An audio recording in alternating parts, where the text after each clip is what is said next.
2008 because I was always racing, and there's been a block this week out and August out this year from work because I had to get back, and I'm so happy. It's incredible, like this feeling, this feeling at the start, like it's something special, and you don't get it from the TV, do you? You don't. And you're here for Monster Energy as well, obviously. What, you're one of your big sponsors?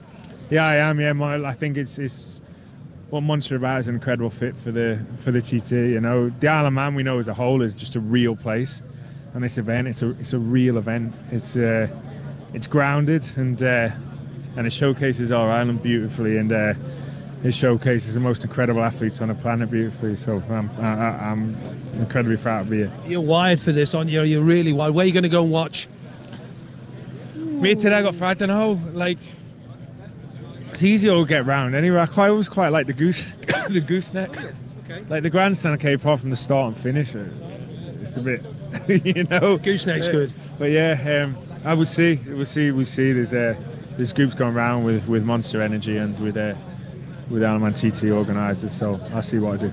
Mark, thank you for your time. Sorry, Sir Mark, thank you for your time. I'm supposed to tip my hat here as well. Gav, good to see you. Thank you, you too. Cheers, mate. Nice to see you, but yeah, great to have him here as well. Ambassador for the Isle of Man, no matter where he goes, you see that Manx flag. It's brilliant. And you can see himself there, Beth, getting really emotional, looking around, looking at John, looking down Bray Hill, like we said. You can just feel the tension from him. You could, Beth, you could. I bet you could, yeah. I mean, I'd like to see him on two wheels around here. He is absolutely phenomenal. So we're just getting another announcement from Gary there. It's always really difficult for the riders to hear that, but I'm just going to sneak in here and speak to Nathan Harrison. We'll just stand back a little bit here. Nathan obviously had that fantastic fourth yesterday. You don't have to worry about pits and going too quickly today in this race. Yeah, no, I actually quite prefer the long race, to be honest, but yeah, it'll be a bit of a sprint. I think that some people will probably favour, but no, we'll see we'll give it a go. Like you say, it's been a long old wait today, and for the fans, for the marshals, for everybody out there, so hopefully we can put on a bit of a show for everyone and yeah, have another safe race. Did you find out what happened with that 30-second penalty in the pit lane yesterday?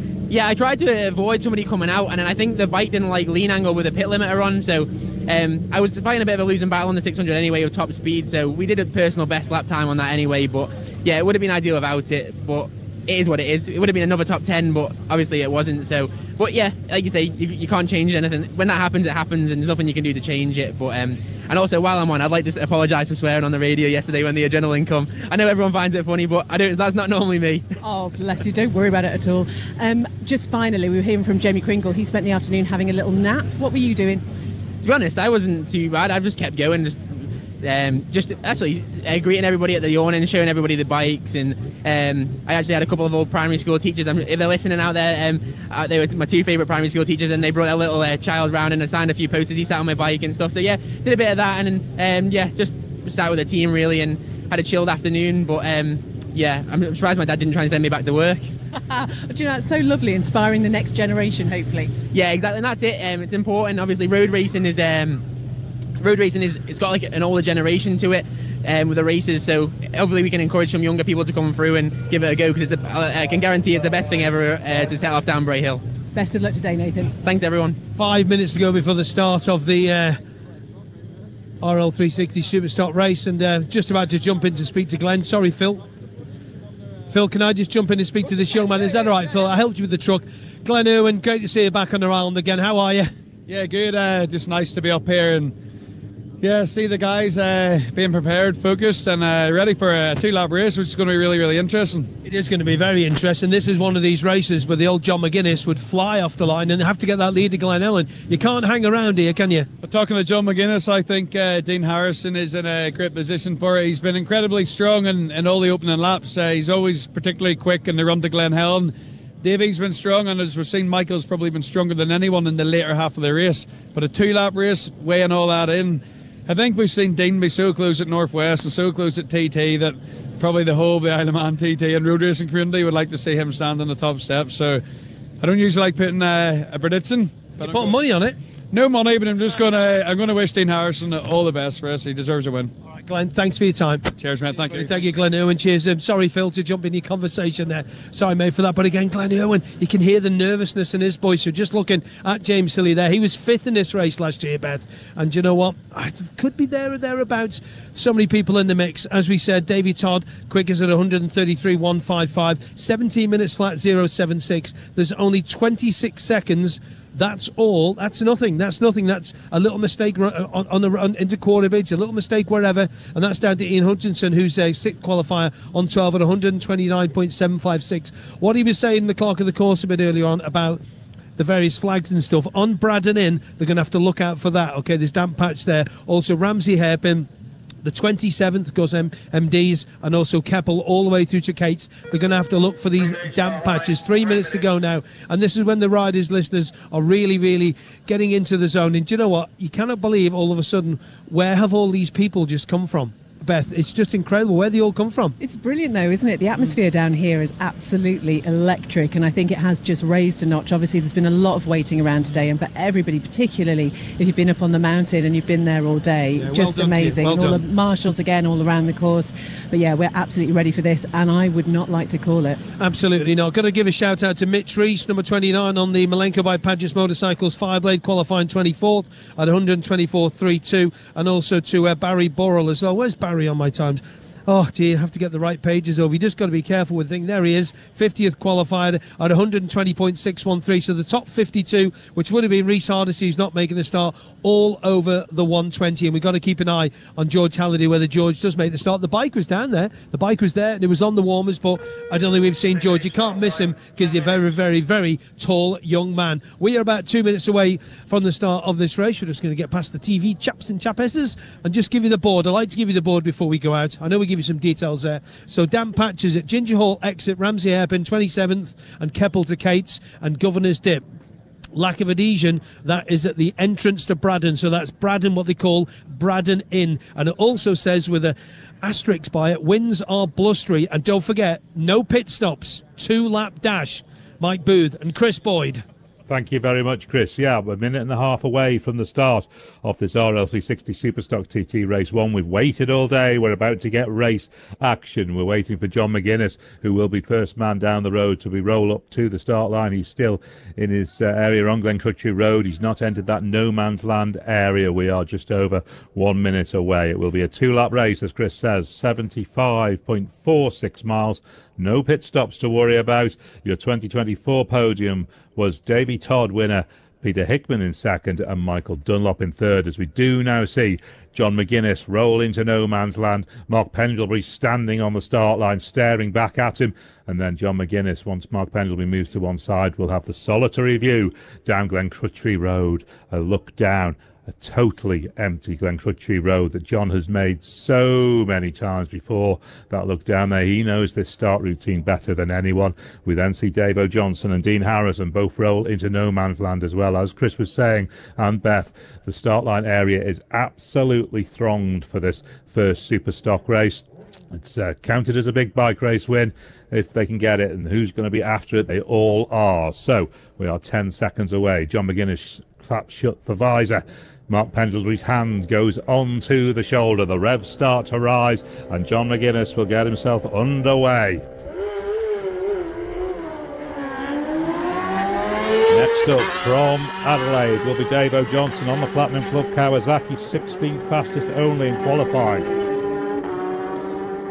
He only had 2 laps in on the Super Stocker. Then it will be Dean Harrison, and Dean, I'm sure, will be racing. He is. You can see the attitude on the bike is different. He wants to get this away. Second fastest in qualifying for Dino. Obviously a gap then where it would have been. So it'll be James Hillier next away on the Muck-Off Racing Honda. He's only 12th fastest again in qualifying, but he finished 5th in this race last year. James gets underway. And one of our winners from yesterday, Michael Dunlop on the MD Racing BMW. He goes now. 4th fastest in qualifying. Just cleared its throat a little bit heading away from the line there. It looks like he has got away under the bridge safely as Josh Brooks heads away. 14th fastest qualifier from Bingley in Australia on the Jackson Racing Honda. Then Davy Todd, pre-event favourite probably on the 810 Racing Monster Energy BMW, fastest qualifier. He's away next. And he'll be followed by Mike Brown on the MLAV Racing BMW. 7th in qualifying, 10th place last year. Then there's a gap at 10 where Peter Hickman would have been. Then Connor Cummins will be next to go. He had an issue with this Borough Engineering by RK Racing BMW this morning. They got it back. They've got it sorted. We're not sure if he's out on the main bike or the T-bike, but he goes now, 5th in qualifying. And he'll be followed by Ian Hutchinson on the MLAV Racing BMW. He goes away now. Then Dominic Herbertson, who we spoke to, also had that issue this morning. Hopefully they've got that all sorted out on the Adam Hewitt Honda. 8th fastest in qualifying. Then a gap at 14 where Craig Neve would have been. So the next away will be Rob Hodgson on the SMT Racing Honda. 13th in qualifying and 3 laps in, finished 14th a year ago. The revs will rise. He's away. Our starter is Mike Prelland from RL360, the managing director, as James Hine comes to the line next on the North Links Components Honda. And he gets away. Oh, the front wheel pouring the air there, desperate to try and lift as he gets away. Sean Anderson then, who we heard had that slip off yesterday on the Honda. He goes next, and then it'll be Philip Crow on the BMW. Philip only qualified in 20th, so he would expect more than that. And then we come to Nathan Harris, and of course that superb 4th place finish yesterday on the H&H Honda. He gets away now, 10th in qualifying. Behind him will be Paul Jordan on the Jackson Racing Honda. He was 11th fastest in qualifying, and he goes next. Then Santon's Mikey Evans on the Dapperbet Racing Honda. A retirement a year ago, so he'll be looking better for more than that. Michael Sweeney comes to the line next, the Skerries rider on the MJR Racing BMW.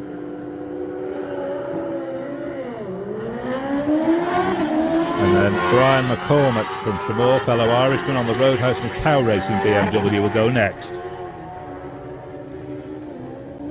Followed by Marcus Simpson on the WH Racing powered by Dyno Bike Honda, 22nd in qualifying. And then South Africa's Alan Venter will be next to go, the Soweto rider on the Future Exotics BMW, finished 19th a year ago.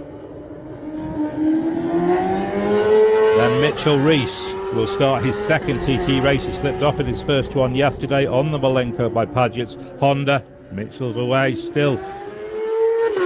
The yellow, the orange bib there. I'm not sure if it's part of the race suit. It might well be. Jonathan Getty, who set his fastest ever time at the TT course, he goes away next on the Optimark Racing BMW.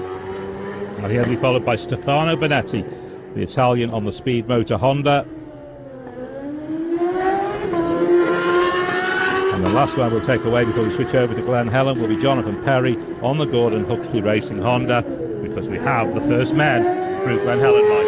We do. I'm just looking at the screen, and it looks like Dean Harrison has caught Dave Johnson on the road.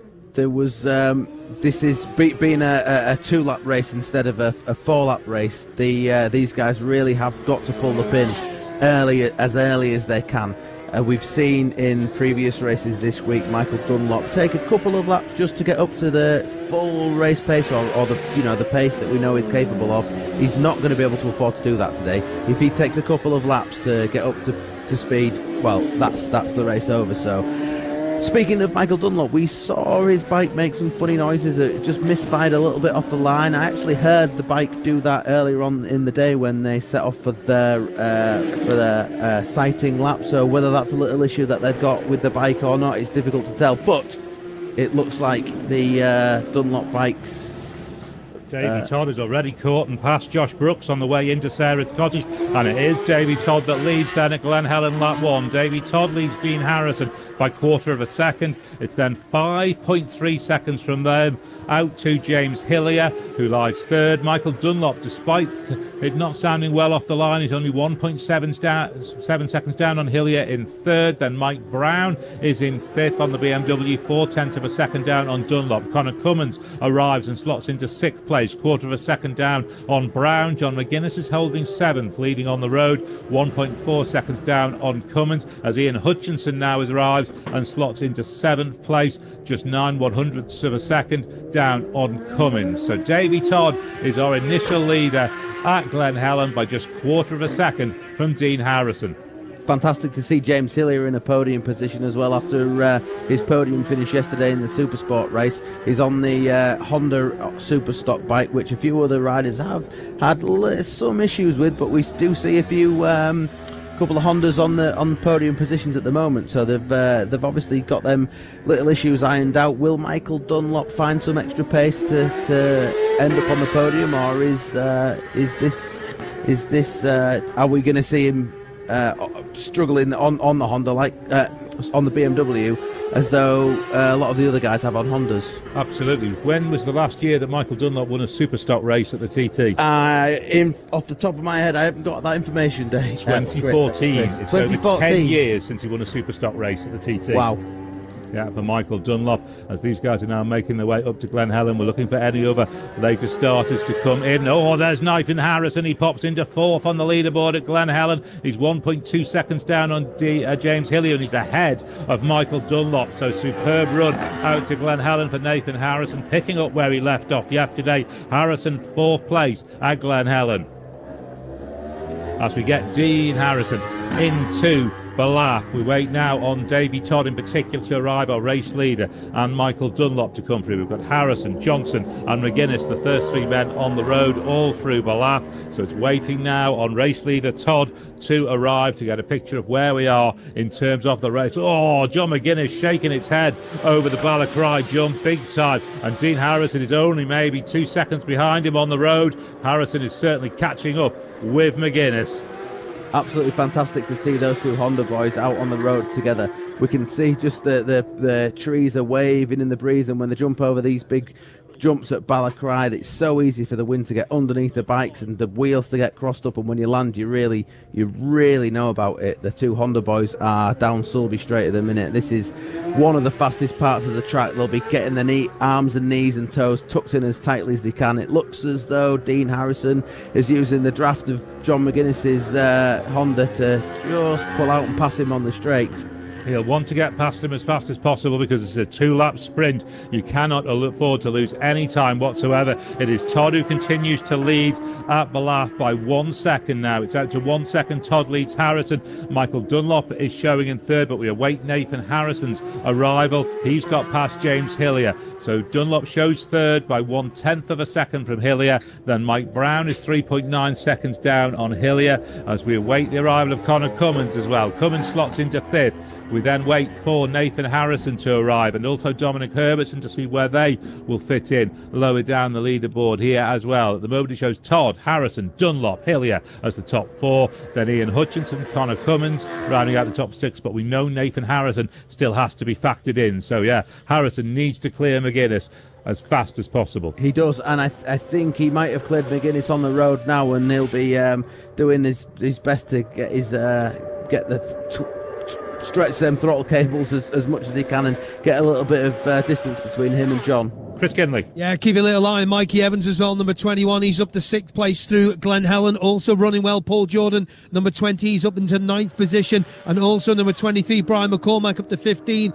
Good start as well by Jamie Kringle. He's up to 20th through Glen Helen. And as we look back there now, we'll just wait to see Dominic Herbertson slots in the 5th position there. But it is Nathan Harrison, Boydie, that we are looking for. And Mikey Evans, another good start by the young Manxman on his birthday. Or was that yesterday? Who knows? Was it yesterday or today? Back to you while we wait for Nathan.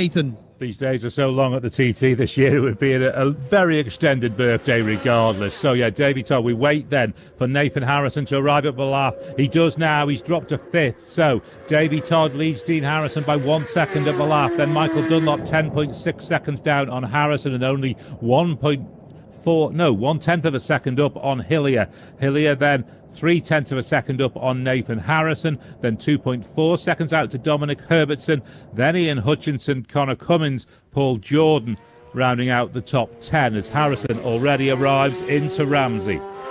such a close race, isn't it, for that last podium position? And to be fair, first and second place, there's not much in it. I think when they see the pit boards, Dean will be and Davey will be giving it the berries just to try and get the lead on that first lap, because if you're leading after the first lap, it's only going to make lap 2 a little bit easier. Absolutely. The pace then is in the 1:33s here, I think, to Balaf. We're waiting for Davy Todd to arrive at Ramsey. We have one retirement, I think, number 51, which is Paul Potchy-Williams. He has retired at the railway in Union Mills, so at least Paul Potchy-Williams can get himself a pint, although he may have a ride in the Super Twins, so he may not be able to do that either, unfortunately. So Todd then arrives into Ramsey. He's pushed the lead out again. It's up to 2 seconds now. 2 seconds Todd leads by Ramsey on lap 1 of a 2-lap Superstock TT race 1. Harrison then is 13.3 seconds ahead of Michael Dunlop, with James Hillier showing as 1.5 seconds, but we await on Nathan Harrison. Then Davo Johnson, Josh Brooks and John McGuinness are the other bikes onto the climb of the mountain. Harrison and Todd are pulling away from Dunlop a little bit. That gap's just slowly extending. Will Dunlop do Dunlop things and find something special on the last lap of the race, or will we be seeing another win for Davy Todd? 13 seconds out by Ramsey on lap 1. That's a lot for Michael Dunlop to concede. He's conceded 5 or 6 seconds in the 2 races yesterday and come right back into it. I'm not sure he can come back from 13 seconds by Ramsey on lap 1. You'd be very surprised, wouldn't you? But that man is a very, very clever motorcycle rider. So let's see what he's got. I think Chris might be just keeping an eye on some of these later starters. Chris, you got anything? Yeah, I have. And just look at the riders going through Ramsey Ebb, and there's a damp patch as they go round it on their right-hand side across. You can see the marshal with the flag. Michael Dunlop through the speed trap. Sulby 197.6. Dean Harrison 195.5. Mikey Evans 193.562. And Mike Brown 192.168. And looking back to Balaf as we will, there now Nathan Harrison, as we said, in 5th position. Dominic Herbertson in 6th. Ian Hutchinson in 7th for Hutchie. Mikey Evans, number 21, drops into 8th. And Paul Jordan from the top 20 starters, he drops into 10th, with Connor Cummins just ahead of him. Just looking at the splits there, though, Boydie, back from 5th place. 4th place Hillier back to 10th place. There's only about 2 seconds between 5th and 10th. It's very, very, very close. We're waiting the leading riders to get to the bungalow. Davy Todd leads this RL360 Superstock TT race 1 by 2 seconds at Ramsey. We'll see what it is at the bungalow. Then Michael Dunlop, as we said, 13.3 seconds off that pace. Nathan Harrison is now into Ramsey,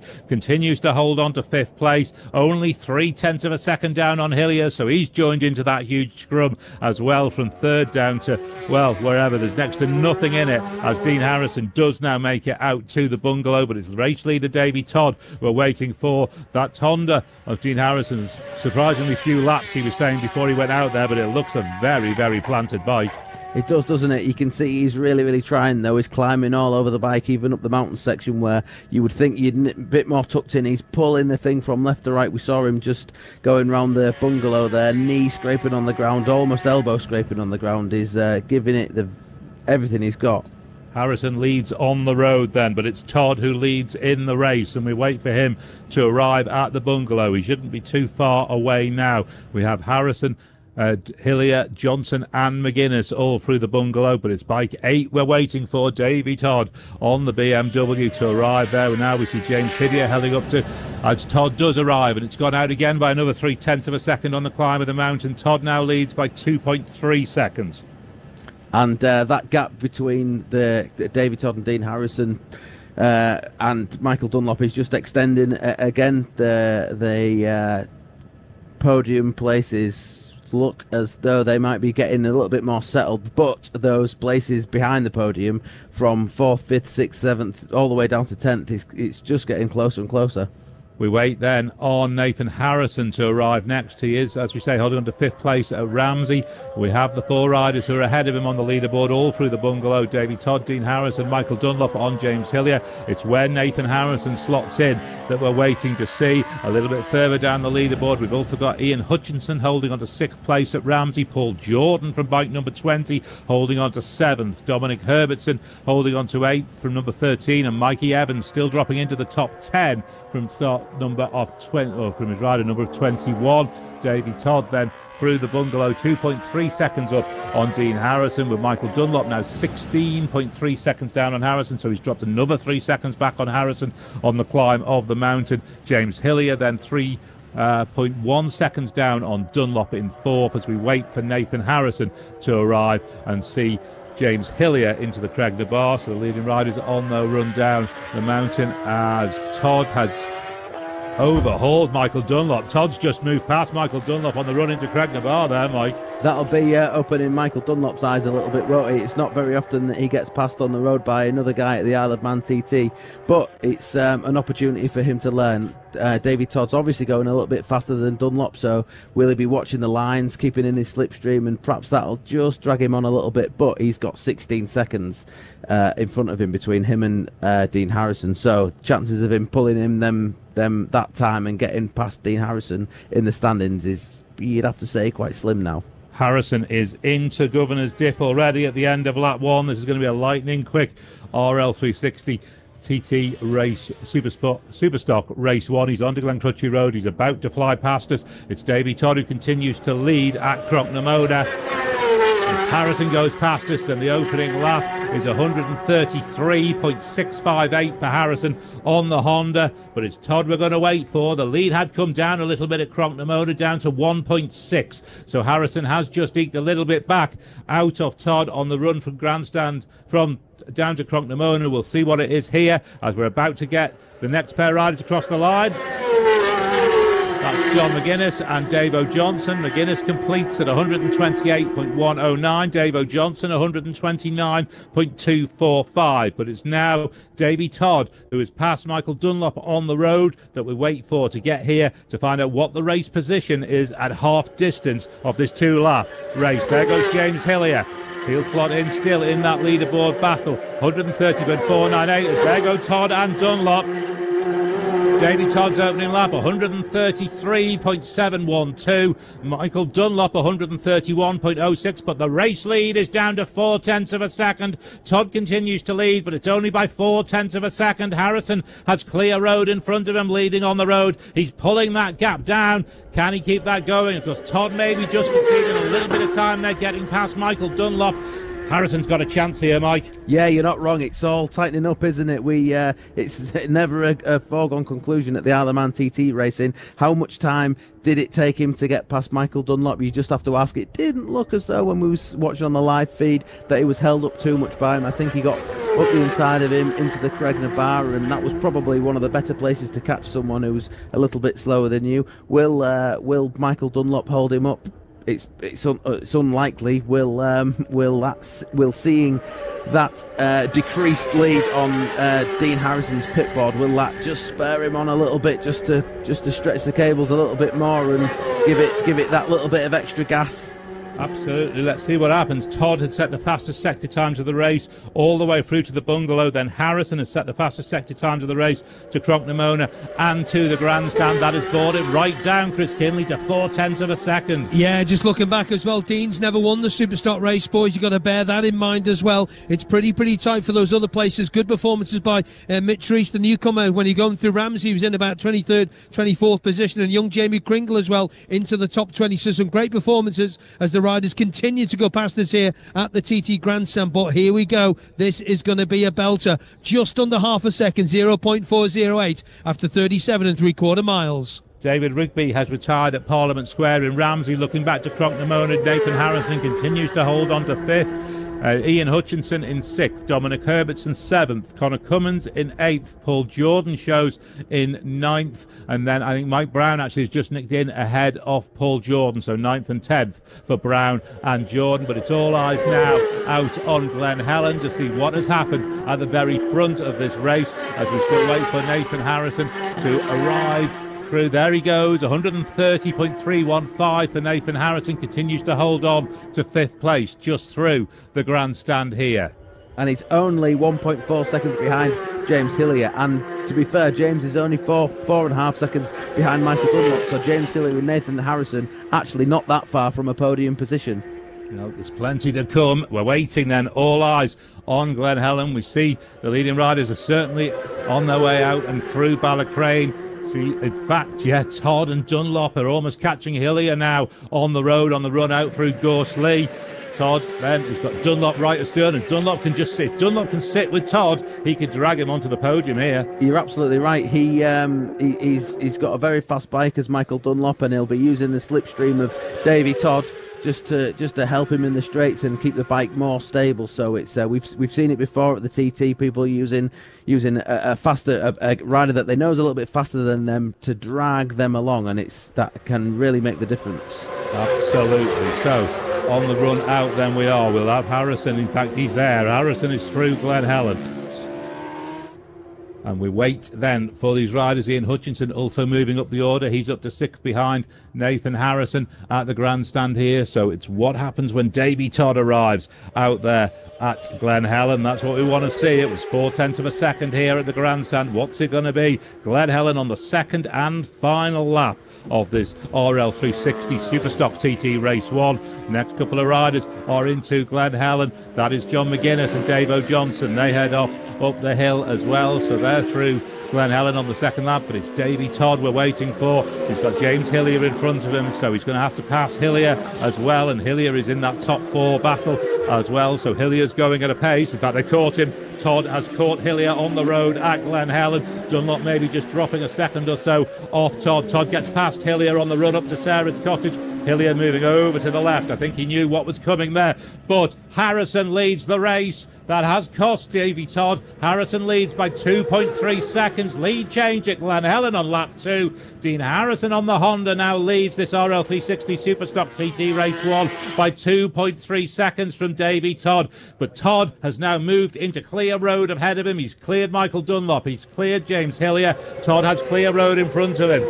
Yeah, and now we'll see what Todd can do. It did look as though Davy Todd was held up a little bit. The Glen Helen section is not a great place to catch a slower rider up, because there isn't really any opportunities to get past. He did manage to sneak through at Sarah's Cottage and get in front of him for the climb up along the following straight. But did he lose a little bit of time, or has Dean Harrison just pulled the pin?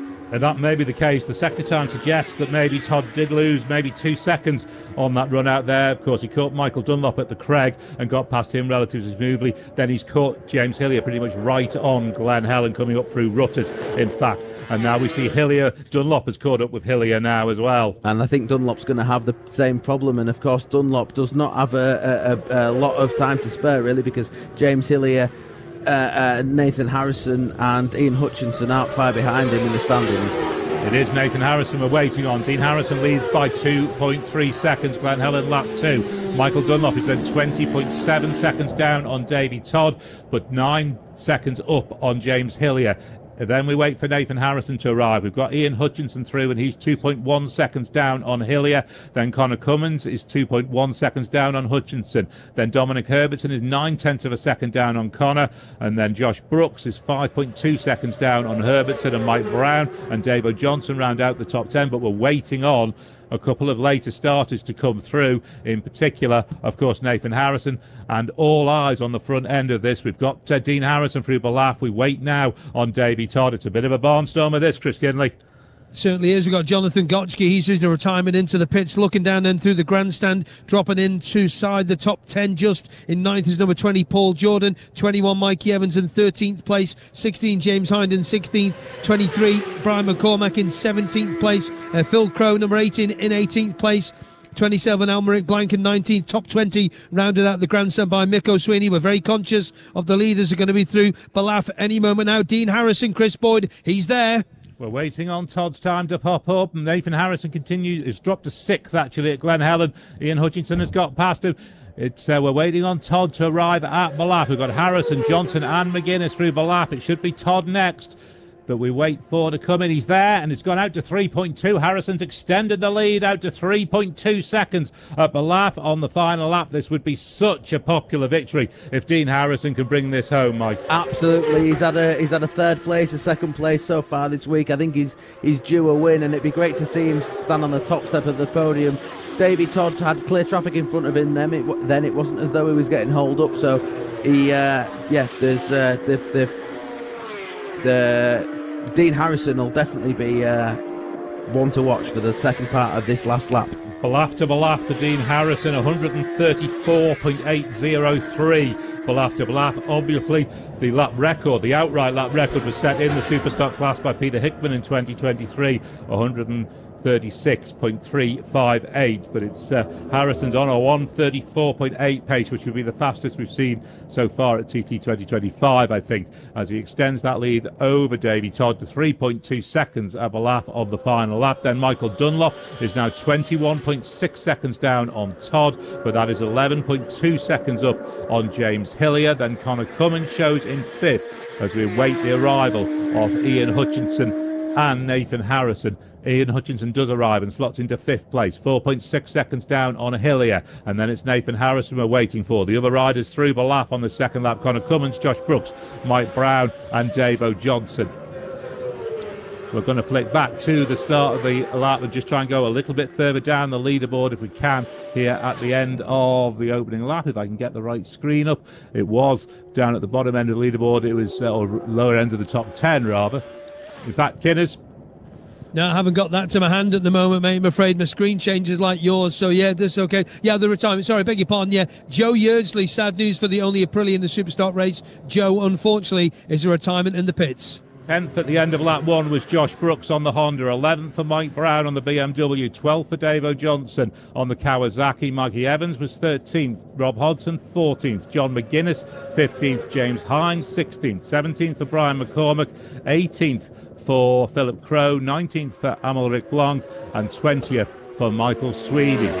Dean Harrison is into Ramsey then. He's pushing certainly the lap time. It's gone up again, I think. We'll just get an idea of that sector time into Ramsey. It's quick. It is a quick sector time. Let's see where that leaves him. He's pouring it on here in this race. It is, in fact, I think, a new sector record. Balaf to Ramsey, 3 minutes and 9.0. It's 135 mile an hour now, Ramsey to Ramsey for Dean Harrison. Wow, what an impressive lap time on a Superstock bike. Dean told us before the race that he's not done many laps on his Superstock bike this week. Well, he's found something special on it, hasn't he? I'm just looking at the Sulby speed trap times as well. That bike of Michael Dunlop's is incredibly fast, 199 miles an hour. Dean Harrison is the second fastest bike through there, 192 mile an hour. So there's a big old speed advantage that Dunlop's got on that BMW, but it's Dean Harrison, the one that's making it work. Dean Harrison, indeed. The lead's gone up again at Ramsey on the second and final lap. Just the final run over the mountain to do for Dean Harrison on the Honda. He leads by 5 seconds from Davy Todd, and then it's 22.2 seconds back to Michael Dunlop in third, as Nathan Harrison and Ian Hutchinson have arrived at Balaf, 5th and 6th for Hutchinson and Harrison. So James Hillier sitting in 4th, then Hutchinson and Harrison, then in 7th it will be Connor Cummins, in 8th Dominic Herbertson. So yeah, 135 mile an hour pace for Dean Harrison. Just the run over the mountain to go, and he's got 5 seconds in hand over last year's winner, Davy Todd. Dino, come on. And we know how strong Dean is over the mountain. It's one of his favourite places, the mountain course.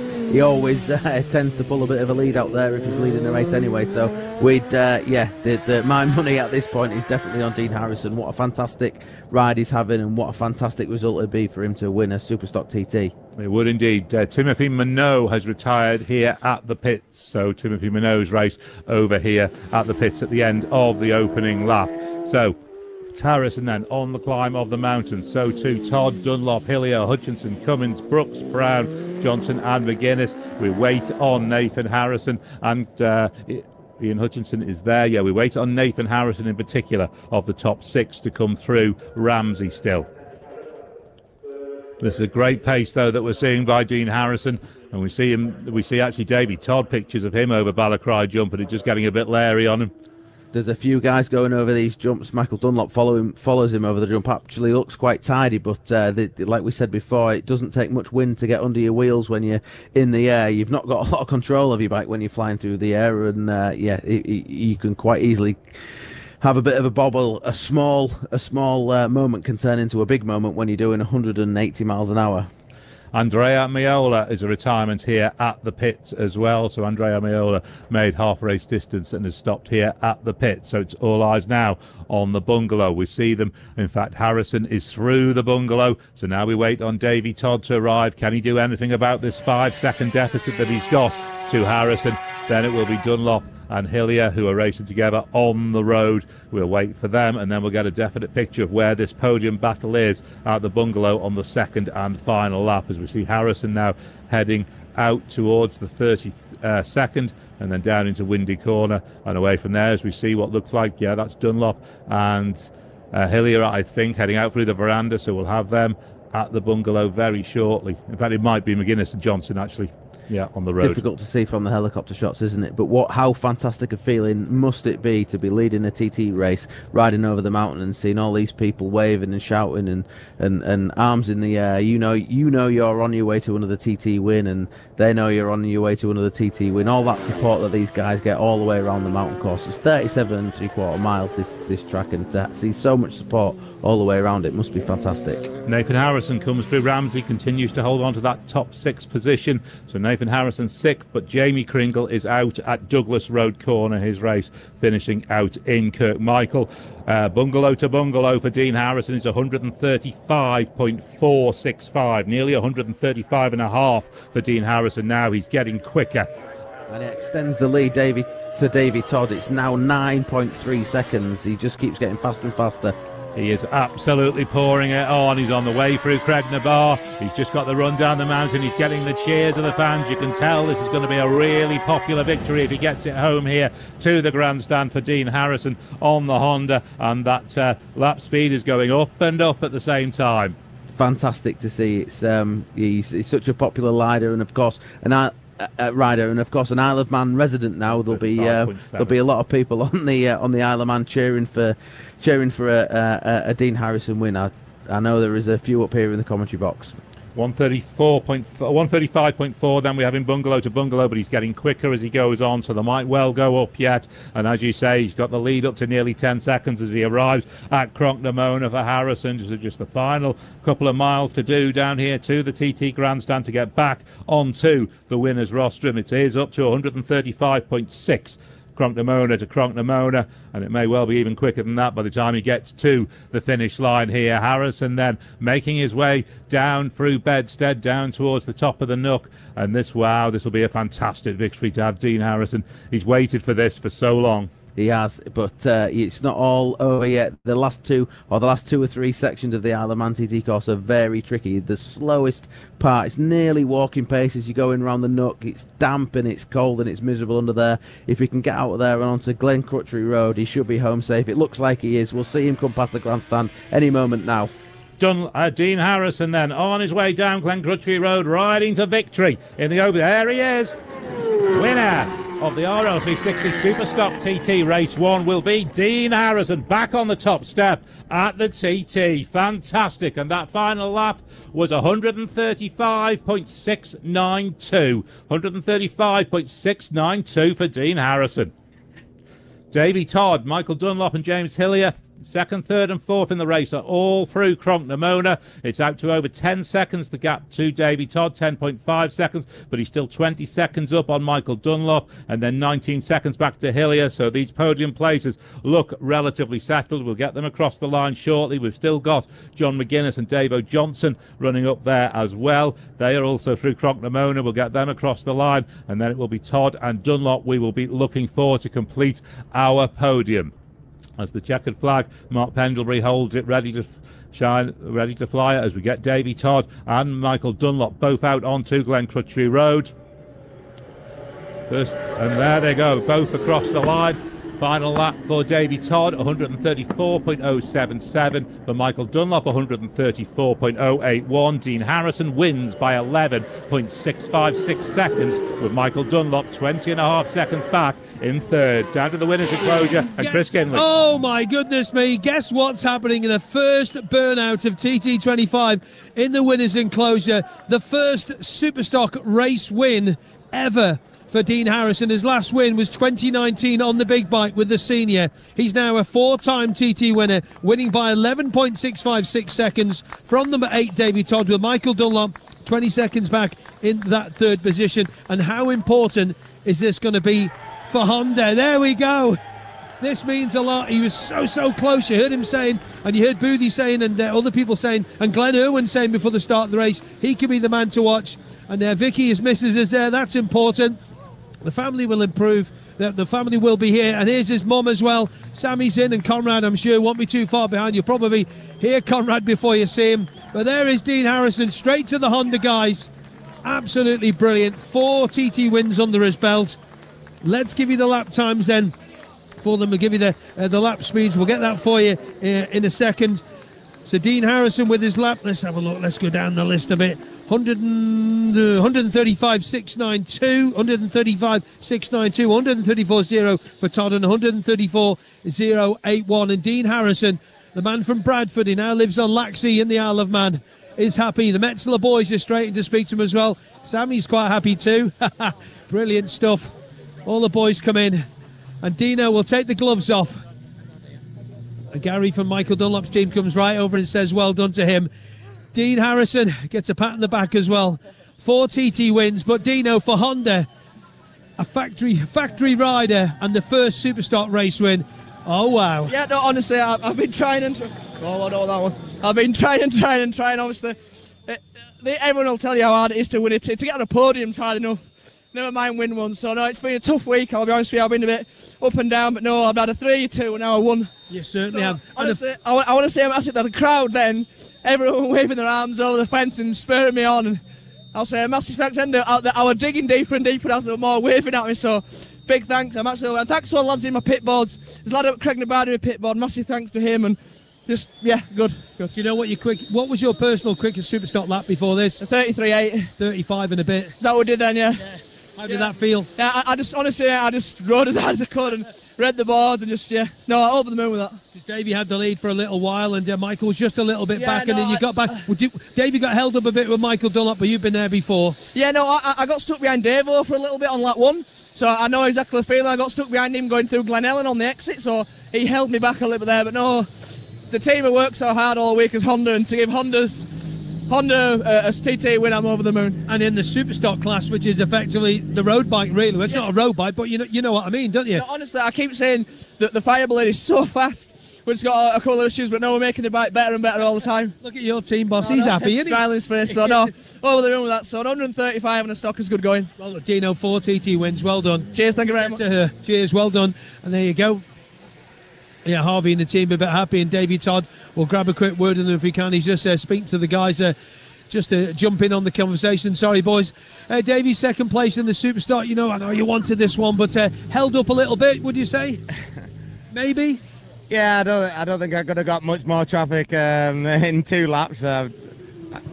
It's crazy. It's crazy how many people are caught there, but I'm not using that as an excuse. Honestly, Dean's obviously rode fantastically well in that race, and we got a few things to improve. I thought, we've built 2 stockers, so the Superbike and the stocker are the same, and this just wasn't working quite as well. I'm not sure why, but we'll go away and work on it and come back stronger in the next one. Conditions out there a lot better than this morning, I bet. Yeah, a damn sight better than this morning. This morning was horrendous, but we've seen that. The organisers made a great call and delayed the racing today to this afternoon, and yeah, the conditions are all right. There's still a few damp patches out there, which isn't ideal, but yeah, it's good enough to go racing, wasn't it? And another TT podium. Well done, Davey. Thank you, mate. Cheers. Mate. Cheers. You're going to make those changes. Back up to you, Chris, just for a sec. Just very quickly, Chris, what you've been able to put to Michael Dunlop that he has just made his 47th TT podium, which puts him equal with John McGuinness for the all-time podiums at the TT. Both of them now on 47. Yeah, we'll give him that information in a minute. And Michael, sorry to jump in, boys, if you can. I've just been told people speaking in my head all the time. I'm trying to answer them. You've now got 47 podiums, the same as John McGuinness. Oh, very good. How about that then? What was the race like? Talk us through it.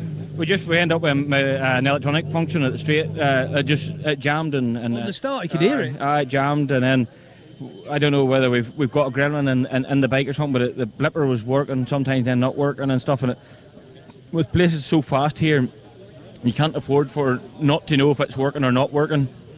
And just made us nervous a wee bit, just because I was going in place and then it wouldn't go down the gears. And when you do that, especially when you're so committed here, you end up a bit. But fair play to Dean. I knew Dean was going to be out to create, and fair play to him. He's been riding well all week. In fairness to him, he probably deserved one, the way he's been going. So, hats off to him. Do you know all this electronic stuff? Don't you miss needles and jets and things? I know. I think with all this game, they're all electronically demanding. It was very good. He kept on.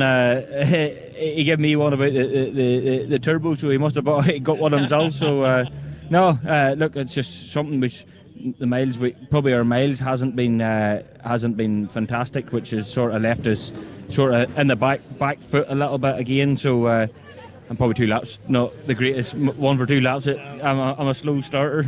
We were saying that before the start, but hopefully you'll get to the bottom of your problems. I know. Look, obviously it's all electronic. All the bikes going quick enough. It's a straight line. It's trucking along. It's just again, not that I don't know, but there's something amiss. So hopefully we can get a look at it this evening and get nosy. Yeah, it was nearly 200 mile an hour through the speed trap at Solvay. No, listen, I got a good slipstream as well. It was good. Obviously, when they come past, I got into the slipstream and I was able to catch it from afar, sort of thing. So it worked out quite handy. All right, Michael. Thanks for your time and speak to you later. Cheers. Thank you very much, Michael. So a few problems for Michael in there, but hey, the scenes, the celebrations, I'm sure, in the Harrison camp and family, because they both live here now, is going to be immense. Back to you, boys. Thank you very much. We're just going to run through some of those lap 2 times because they're very, very impressive by a lot of riders. Dean Harrison, the fastest of them, 135.692, 16 minutes 40.999. Michael Dunlop, 134.081 on the second lap. Davy Todd, 134.077. James Hind, 132.152 miles an hour. Superb lap. Then James Hillier, 131.937. And Ian Hutchinson, 131.606. Connor Cummins, 131.486. And he is with Beth. Certainly is. Connor, talk us through that one. That's the start of our week. I'm happy with the 6th there. I'll take that any day. Big thanks to Boris Engineer and RK Racing. Gave me a great bike there. They've turned the thing upside down every single day for me, and I can't ask any more of them. So to bring it home 6th, I'm well happy. As I say, we can build on that now. Do you know, it's lovely to see you coming out here with that smile on your face, because it has been a really tough week. It has, yeah. But onwards and upwards, And the crowd's out there giving it wild. There was a few waves going on, so more of the same. Brilliant. Go and enjoy that now. Thanks, Connor. Thank you. Brilliant. Thank you very much, Beth. Also over the 130 mile an hour mark on that second lap. Dominic Herbertson, 131.1. Nathan Harrison, 130.8. Josh Brooks, 130.7. Mikey Evans, 130.094 as well. And we want to mention Mitch Reese, our newcomer, 125.757. So he's turning it up as the week goes on. Really impressive stuff by Mitch. Yeah, you're not wrong. That's a fast lap time, full stop. Never mind for a newcomer to the Alaman TT course. So yeah, fair play. And we've got a few more races left to go yet. So he's probably not over yet. Absolutely. Beth, how's Michael Sweeney? I certainly do. So how did that one live up to the expectation and the plan that you had? Look, we made a lot of changes to the bike. We didn't get a whole lot of time practice week, and we changed the bike again for this race, and I knew big Brian McCormick was setting off behind me. So I said to him before I left, I said, look, if you catch up me, I'll let you buy a Ramsey and I'll try to tuck in behind you. So he got me a Ramsey, I let him buy, and then I was quicker on the mountain, so I passed him back on the mountain, dragged him across the mountain, and then I let him back by down at Quarterbridge, just so I can just follow him a little bit, because I was struggling on the bumpy section and a couple of corners, so I followed him and watched what he was doing, and yeah, we got the quickest lap I've done of the week, so well pleased with that. Well, that's really good to hear. And you know, sort of saying you're struggling, what was it, physical or the conditions out there? Just, it was the wind was bad, but we were struggling with the bike all week with setup, and we didn't really get enough time to get it sorted, but bike was lovely at the Northwest, and you come here and you just turn the whole bike upside down, so yeah, so I think we're in the right road now for the next Superstock race. Brilliant, great to hear, Michael. Cheers. Thank you. Thank you. Thanks very much, Beth. So we're already, only half an hour away now from the start of the opening Metzler Super Twin TT Race 1, which again will be over 2 laps. So because of that, we'll start to work our way down the leaderboard, and Beth will pick up other riders as we go. Dean Harrison then gets that 4th TT win, the first since 2019, by 11.65 seconds on the Honda from Davy Ted on the Monster, an 810 BMW. Michael Dunlop is third, 20.5 seconds down, as Beth has Mikey Evans. Yeah, just standing here with Mike. It is still your birthday today. It feels like a very long day, doesn't it? Oh yeah, it's still the same day, or? Yeah, we can sing for you in a moment, but 130.094, 11th place. How's that?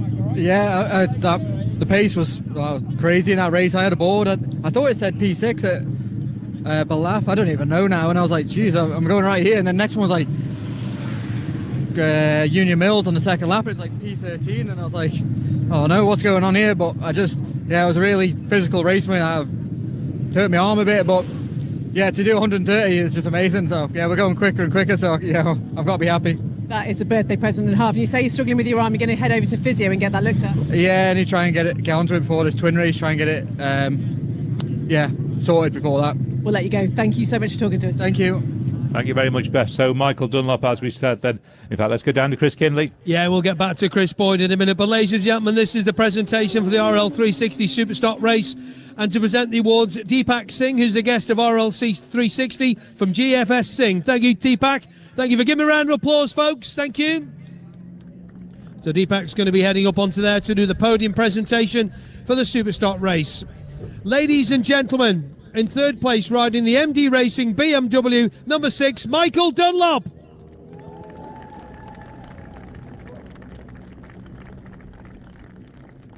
Michael makes his way up onto the podium for the 47th time.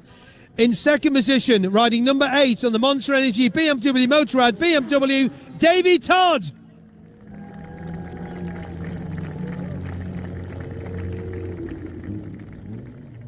So congratulations to Davy. He makes his way up into that second position. So shakes hands with Michael, gets himself onto the second spot, gets the laurel wreath.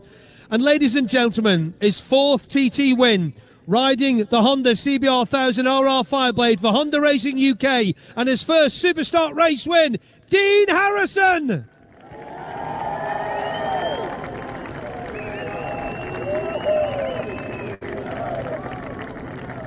And the cries of Dino rain out over the TT grandstand, and he will receive the David Jeffries Trophy for Superstock Race 1, Dean Harrison.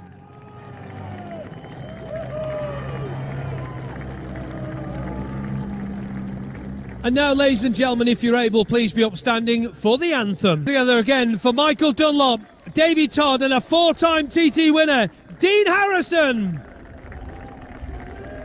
Here we go with the Forager Vintners champagne ready to go. Which way's the wind blowing? That's the important question. It's blowing that way again, so we should be reasonably safe here. And here we go. Off it goes. Pop.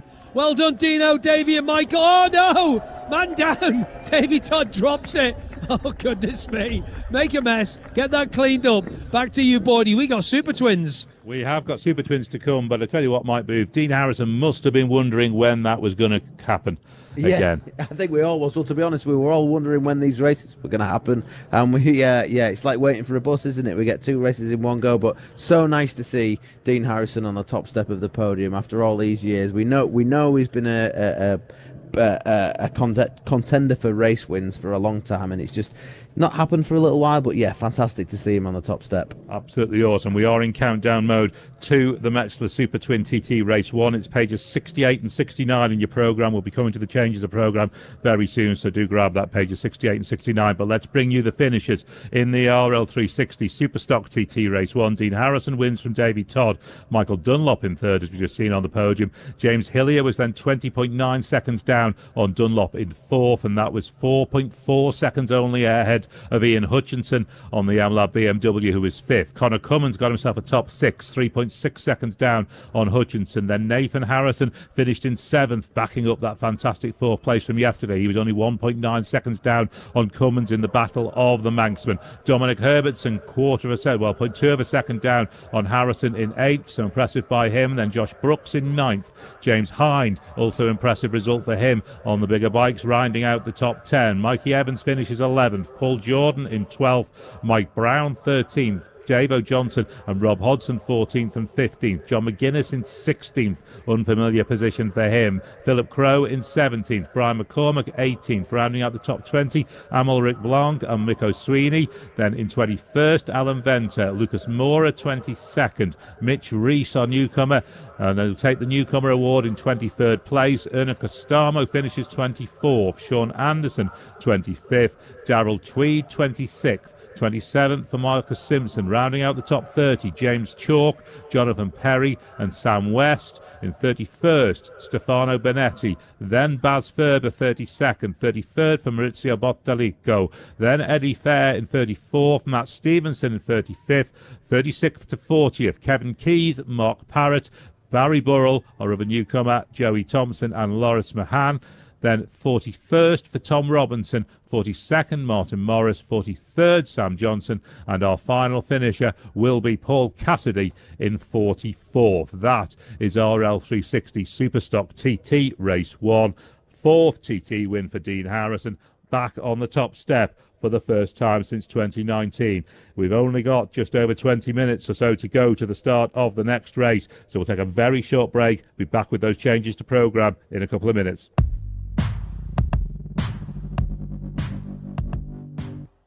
John McGuinness will get himself underway. Davey Todd is already caught and passed Josh Brooks on the way into Sarah's Cottage, and it is Davey Todd that leads then at Glen Helen lap 1. Davey Todd leads Dean Harrison by 1/4 of a second. Davey Todd leads Dean Harrison by 1 second at Ballaugh. Then Michael Dunlop 10.6 seconds down on Harrison and only 1/10 of a second up on Hillier. There go Todd and Dunlop. Davey Todd's opening lap 133.712. Michael Dunlop 131.06, but the race lead is down to 0.4 of a second. Todd then has got Dunlop right astern, and Dunlop can just sit. Dunlop can sit with Todd. He can drag him onto the podium here. Dean Harrison on the Honda now leads this RL360 Superstock TT Race 1 by 2.3 seconds from Davey Todd. Now we're waiting on Todd to arrive at Ballaugh. We've got Harrison, Johnson and McGuinness through Ballaugh. It should be Todd next, but we wait for to come in. He's there, and it's gone out to 3.2. Harrison's extended the lead out to 3.2 seconds at Ballaugh on the final lap. This would be such a popular victory. Just get an idea of that sector time into Ramsey. It's quick. It is a quick sector time. Let's see where that leaves him. He's pouring it on here in this race. It is, in fact, I think, a new sector record. Ballaugh to Ramsey, 3 minutes and 9.0. It's 135 mile an hour now, Ramsey to Ramsey for Dean Harrison. Just the final run over the mountain to do for Dean Harrison on the Honda. He leads by 5 seconds from Davey Todd.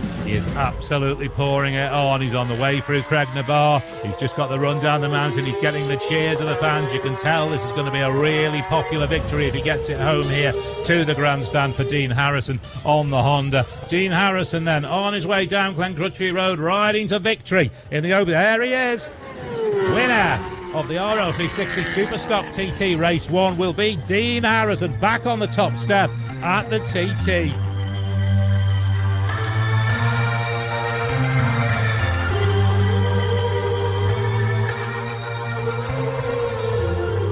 Redefining luxury and convenience on the Isle of Man, Opal is a premier provider of travel, hospitality and concierge services, specialising in curating a seamless experience for visitors during the world-famous TT. From Opal's Isle of Man HQ at Opal Centre, we deliver excellence across multiple industries, ensuring the highest standards in everything we do. For the ultimate travel experience, visit opal.solutions or call 0204 540 0392. Elevate your expectations with Opal. Staying safe starts with you this TT. One course, one shared responsibility. Play your part. Never enter closed roads on foot or in a vehicle. It's dangerous and illegal. When roads do begin to reopen, don't enter until the roads open car, marked with red flashing lights, has passed. Always follow the instructions of marshals and officials. They're there to keep everyone safe. Make sure you know the latest road closure updates by following the TT WhatsApp info line with live updates at iomttraces.com/TT info line.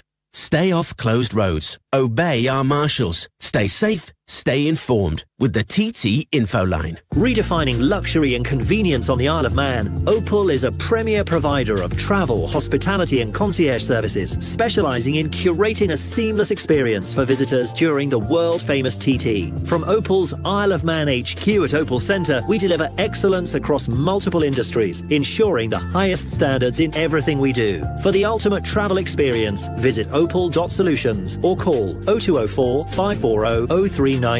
Elevate your expectations with Opal. Empower your ride with Motul.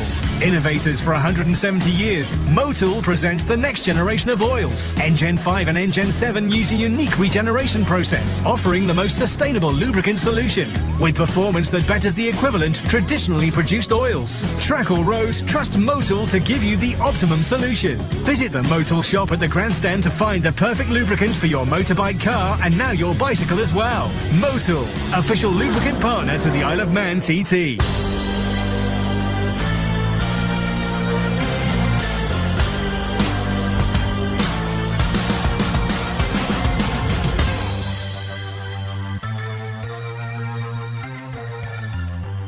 Back here at the TT Grandstand then, we are 18 minutes away from the start of the Metzler Super Twin TT Race 1. One rider who will not be participating in that is Stephen Parsons. He stopped at Cronknamona in the Super Stock races and confirmed he will not be participating in this race. So Stephen Parsons is going to be an additional non-starter to those I am about to give you.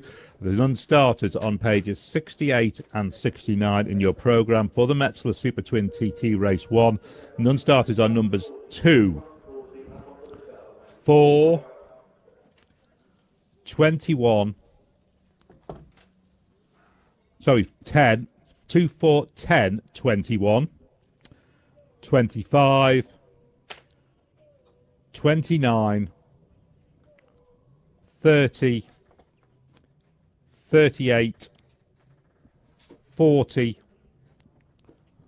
42 and 48. We will just go through those first ones again, as I missed out number 10 there. So 2, 4, 10 and 21 were the first 4, and we can also now add in Stephen Parsons, number 34, an additional non-starter, having retired from the Super Stock race. Changes of rider, number 20, Sean Anderson will replace Francesco Caringa. Of course, Francesco injured earlier this season and not able to make TT, so he is replaced by Sean Anderson.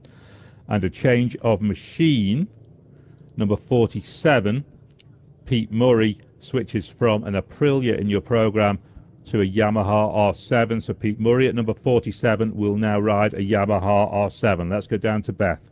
I'm just sitting here now with David Brooke. David, this has been possibly one of the longest days in history, we're saying. How are you feeling right now? We were just sat yawning, actually, me and Max.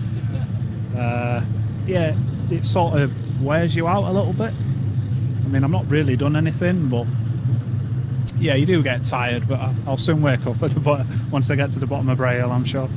How's your week been overall? It's been difficult, struggling with laps with only having the Super Sport, Super Twin entry, so you're sort of diluting your laps. You can't get on either bike, you feel guilty for one or the other.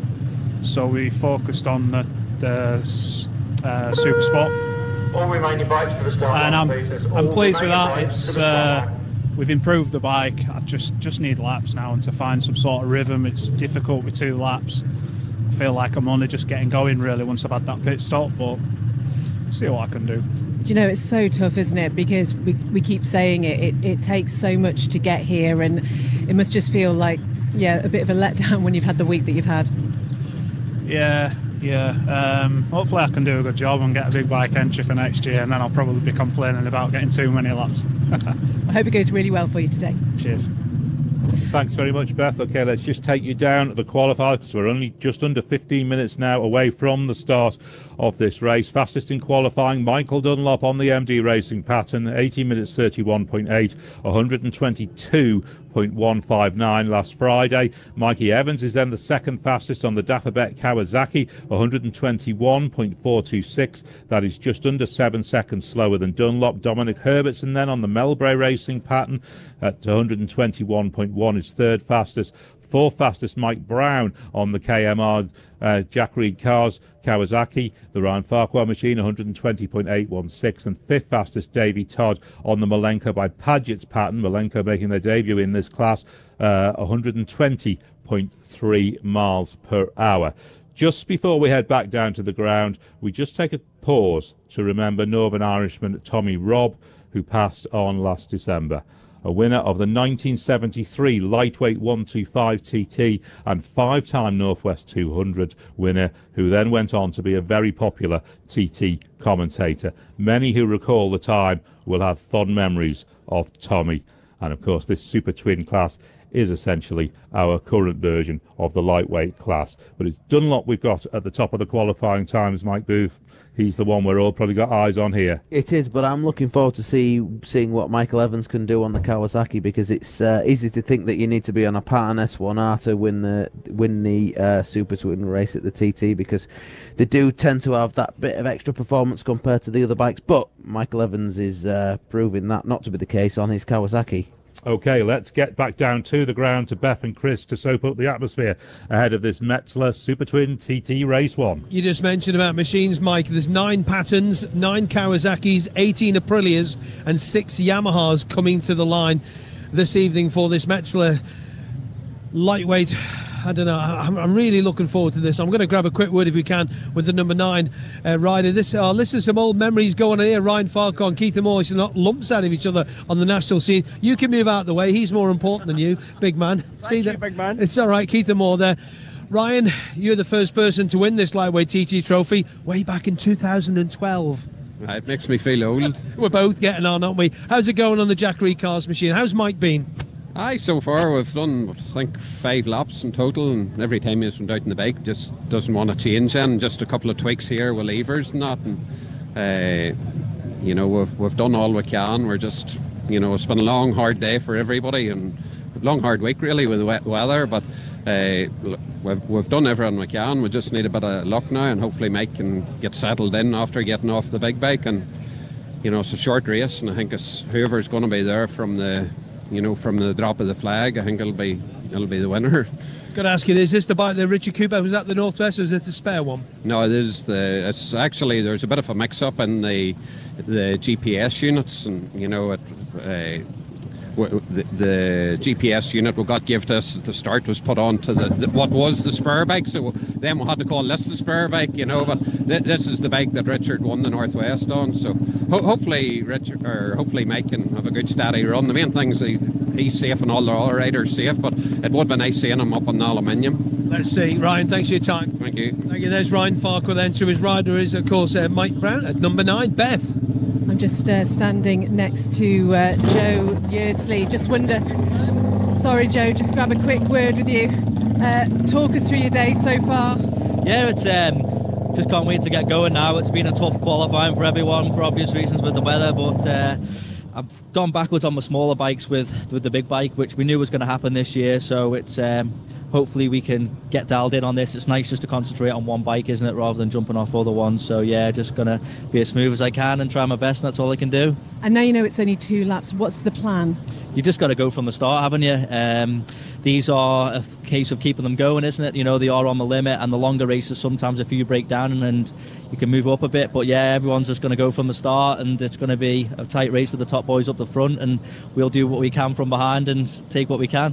Tell you what, it's much nicer up here on Glenquartry Road than it was earlier, and actually there's a little bit of cloud, so hopefully that sun will be okay as well. Yeah, it was nice just to do a lap on the stocker there before. It is still damp in a few places, but the obvious places where you're normally used to, but the wind has died down a bit now, luckily, as well, so no, fingers crossed, and good luck to everyone. And yeah, good luck. All the best, Joe. Thank you. Bye. Yeah, I'm just going to hand you back to Chris Boyd for a second with Mike Booth, because they're just going to do an update on course conditions down here. We'll leave the riders alone a sec. Okay, yeah, riders I think have been mentioning as they come in off that Superstock race, the conditions certainly aren't perfect out there, but we had a good, safe Superstock race, and hopefully we'll get this one away as well. Yeah, we did see there was a few damp patches here and there. It's still a little bit blustery in places, but you know the guys, I guess, at this stage in the game, they just want to go racing, and they'd rather go racing with a little bit of information about where the dodgy patches are than miss the racing altogether. The rest of the top 10 of the qualifiers we've got down as far as Davy Todd in third, 6th has been Rob Hodson, 7th Paul Jordan, 8th Baz Verber, who we always know goes well on these Super Twin machines, 9th Adam McLean, and 10th Stefano Bonetti. With 9 minutes to go, let's get you back down to Chris and Beth. Yeah, going to try and grab a word with Adam McLean now, so we can find him in a minute. He's not here, but Michael Evans is as well. So the young Rasta Kringle. Michael off the big bike off to this. Sorry to butt in the old Manx conversation there, Miggy. Well done on the last one. Thanks very much. Yeah, it was a hard race to do. Well, 130 and only put you 11th in the stock races.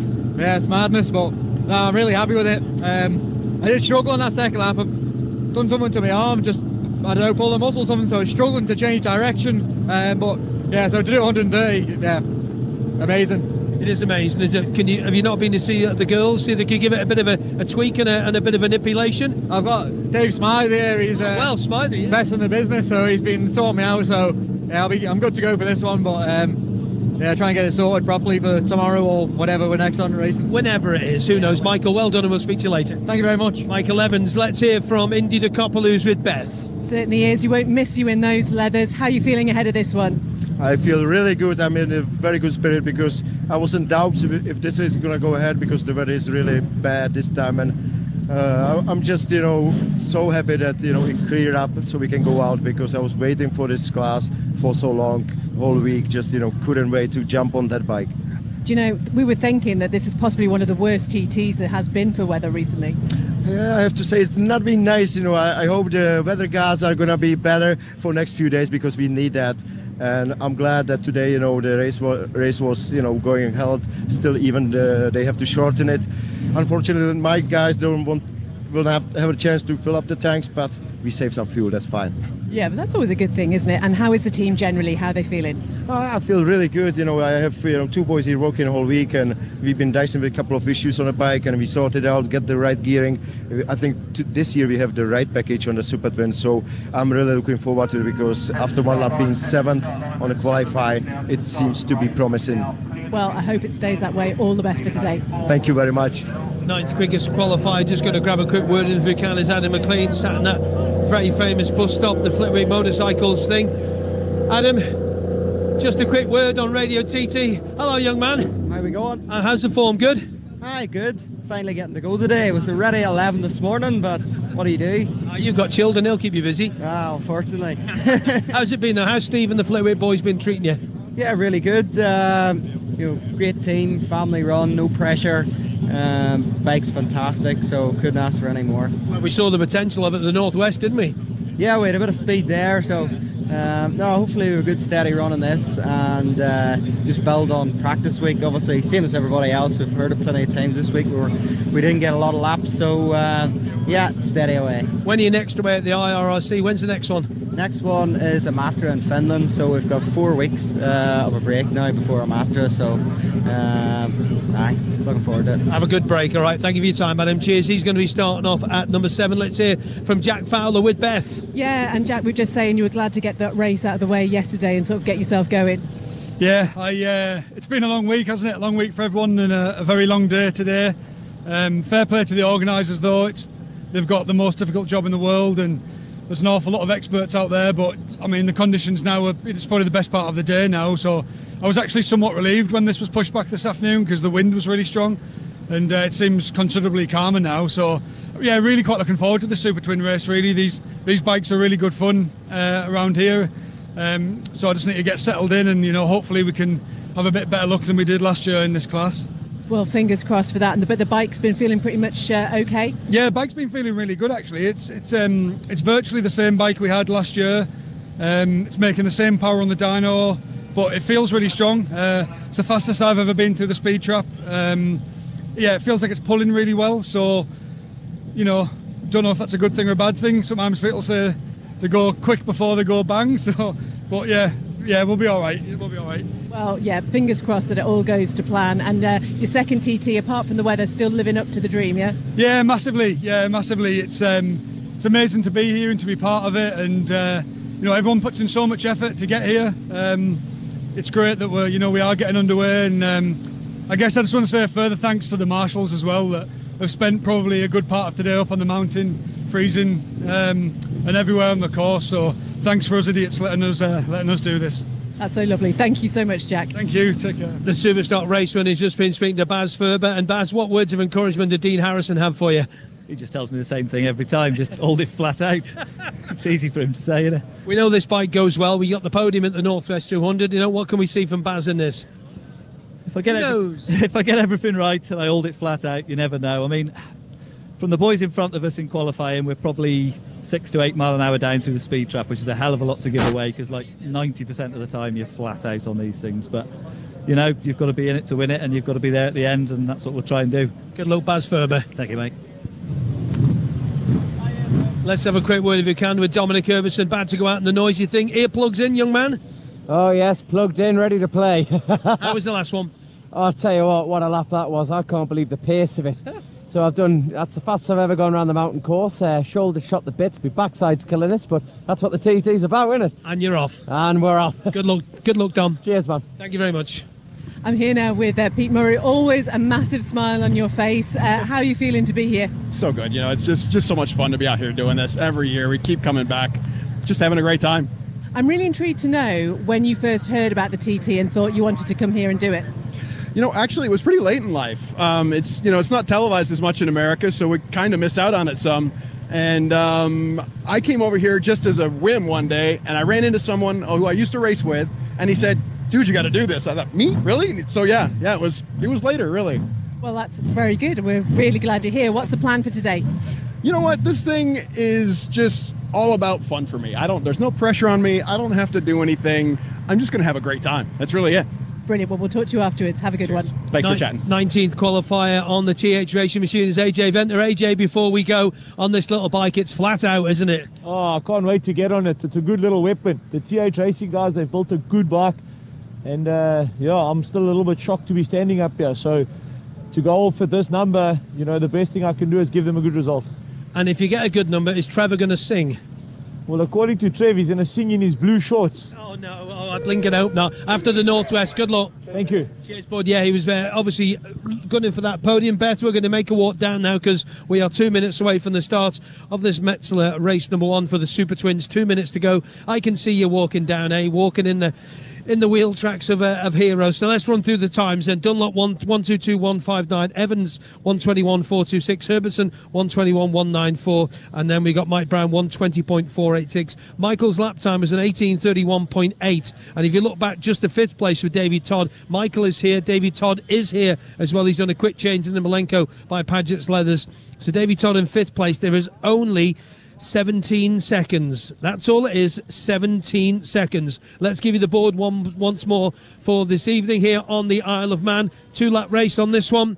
Ginger Hall exit, there's Damp Patches, Ramsey Hairpin, the 27th milestone, also Keppel to Cates and Governor's Dip, and the Lac of Adhesion and entrance to Braddon 1. 2-lap race, Mike Booth, Chris Boyd. Absolutely. We're 1 minute away from the start of the Metzeler Super Twin TT Race 1. It is, as Chris says, just down to 2 laps, 75.46 miles. That means there will be no pit stop, as we saw in the Superstock, as we now see Paul Jordan wheel the Jackson Racing, powered by Prosper 2 Aprilia, into no man's land and up to the start line. Your 2024 Race 1 podium was Michael Dunlop winner, Peter Hickman second, Dominic Herbertson in third. And Michael Dunlop holds the Super Twin lap record from way back in 2018 on the pattern, 122.75 miles per hour. Our starter is Roberto Camufo, product manager, Metzeler Global. And so welcome to him at the TT, as Jordan now 15 seconds away from starting this race. We see Michael Rutter come next to line,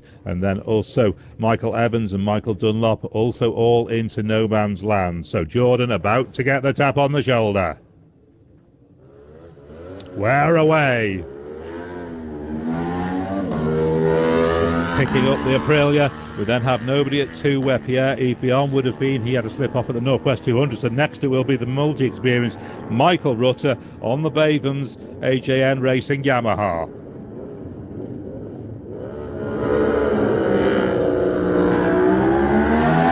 He's away then. Another gap where Jamie Coward would have been. We wish all our best to Jamie again. And so next it will be the local rider Mikey Evans on the Dafabet Kawasaki. Always keen to see how this bike goes. Dafabet produce a fantastic Super Twin machine.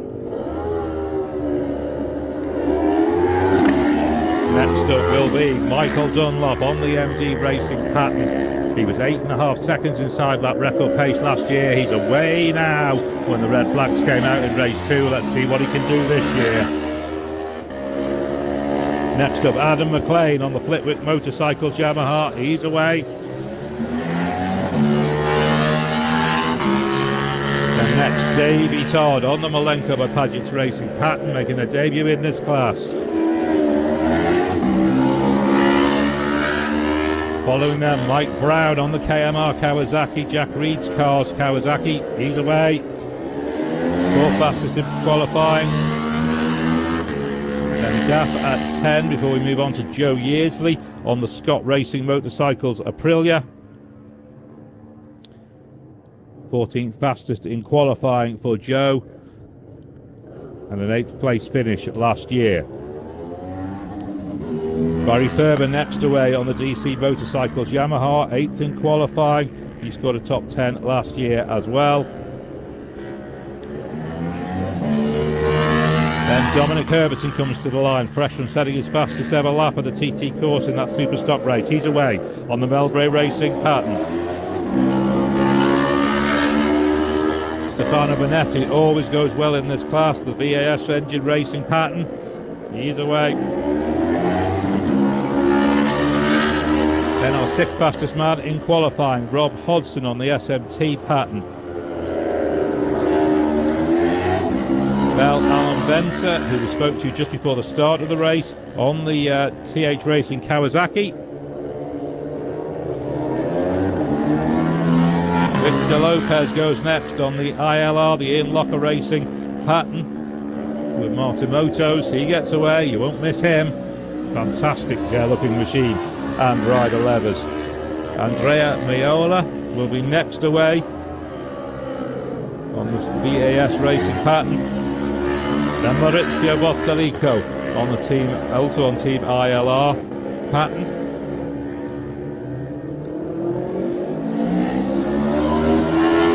Next away, Sean Anderson. It was a top 15 finish for him last year. This year he's on the Delmo Racing Yamaha R7. Michael Sweeney next to the line on the MSR Racing Aprilia. 12th and 14th place finishes last year in this class. Then Michael de Koppel next on the Indy Racing Aprilia. Always good to have Michael de Koppel at the TT. Local man Marcus Simpson next to go on the LMR powered by John Cuff Racing Kawasaki. Fantastic signs from these different makes of motorbikes as they head off from here. Next, the Scott Racing Aprilia of Julien Cregneau.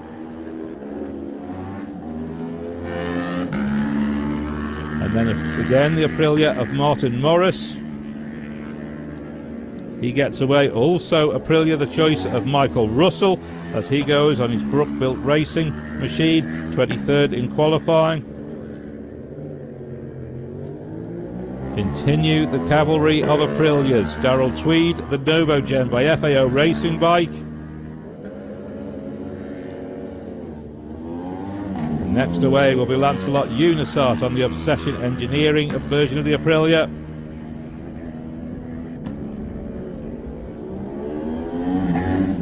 He's away at Chris Moore on the Silver Star Services iHeat Racing Kawasaki. We wait the first riders into Glen Helen. They should be there any time now, as the next man away will be Jack Fowler on the Logic I Kawasaki. Waiting for his start. gets away now as the first rider, Paul Jordan, is through Glen Helen. So we'll switch over to the leaderboard to get an indication, hopefully, of just where this leaderboard is. Mike Booth.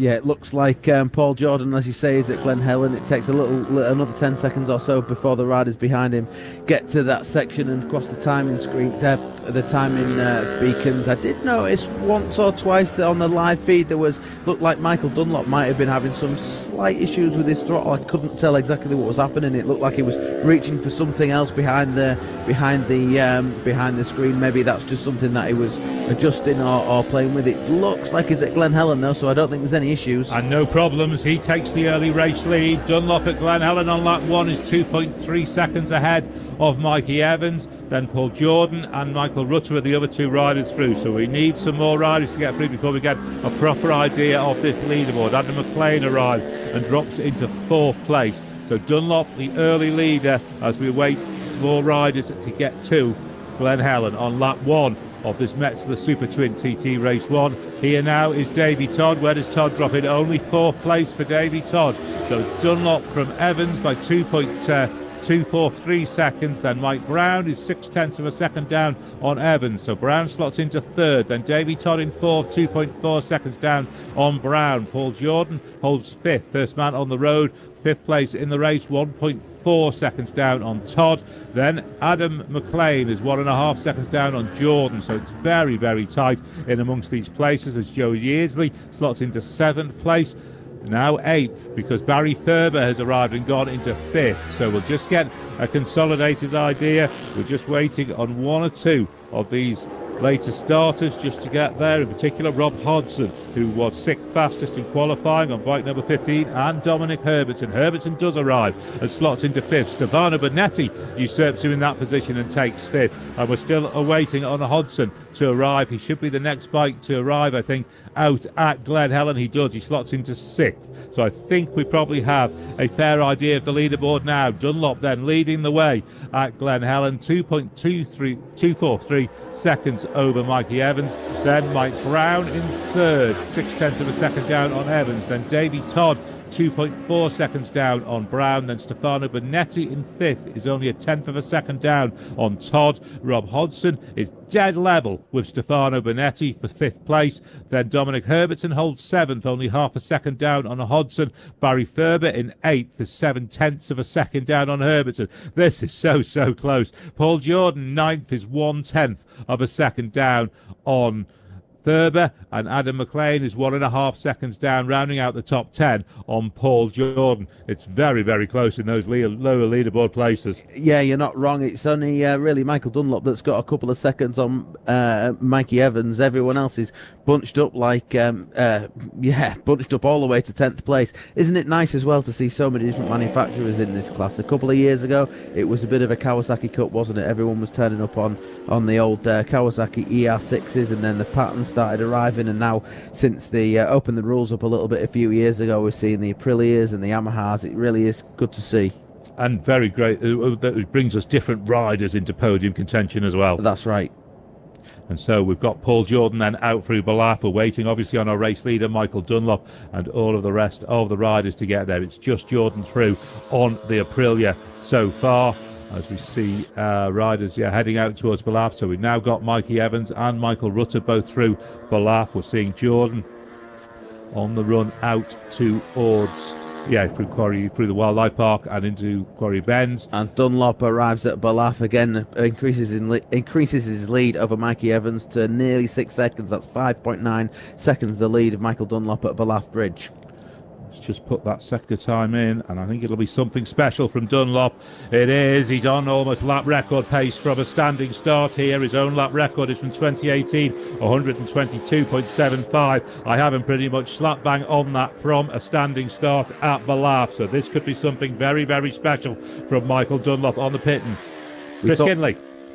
dropping into 11th place to Glen Helen is number 18, Andrea Maiola. Michael Sweeney, number 24, he drops into 12th place. Marcus Simpson from start number 32, he drops into 15th position at the moment on corrected time. And Mike Russell started late, he's 16th at the moment with a 55 plate. And Julian Craignon, number 41, drops into 19th, and 35 Darrell Tweed. But up at the front, Michael Dunlop, as Mike Booth says, extended to 6, and Davy Todd and Paul Jordan only separated by 4, but Davy Todd only 3 back of Michael Evans. Waiting on Mike Brown to arrive at Ballaugh. He was sitting in 3rd place at Glen Helen. We're waiting for him to arrive at Ballaugh, and he's not there just yet. He shouldn't be too far away because Dominic Herbertson is there. So maybe an issue for Brown. We don't see him arriving at Ballaugh. He looks potentially overdue, unfortunately. So Michael Dunlop leads the race from Mikey Evans by 5.9 seconds. Then Davy Todd in 3rd on the Padgett's pattern. The Malenko by Padgett's machine 3 seconds down on Evans. Then Rob Hodgson now arrives in 4th place, only 0.3 of a second down on Todd. So there's a scrap going on there. Stefano Bonetti's right in it too, only 0.7 of a second down on Hodgson. Then Dominic Herbertson shows 6th, 1 second down on Bonetti. Then Paul Jordan in 7th, Barry Ferber in 8th, Adam McLean 9th, and Michael Rutter in 10th. But there are more riders still to come. Isn't it great to see so many guys so close in this race? We've used to seeing a handful of names at the front of the big bike TTs, but it's anyone's guess who's going to be on the podium in this lightweight. Sorry, not the lightweight TT, the Super Twin TT. A retirement for Joe Yeardsley. His engine has gone on Cronkivody, apparently. So Joe Yeardsley out at Cronkivody. As we look now towards Ramsey to see what this lead will be for Dunlop, if indeed it is still a lead for Dunlop there. It's nearly 6 seconds at Ballaugh, and he is on this lap record pace from a standing start, which would be very, very impressive. 122.75 is the speed you're looking out for in terms of that lap record.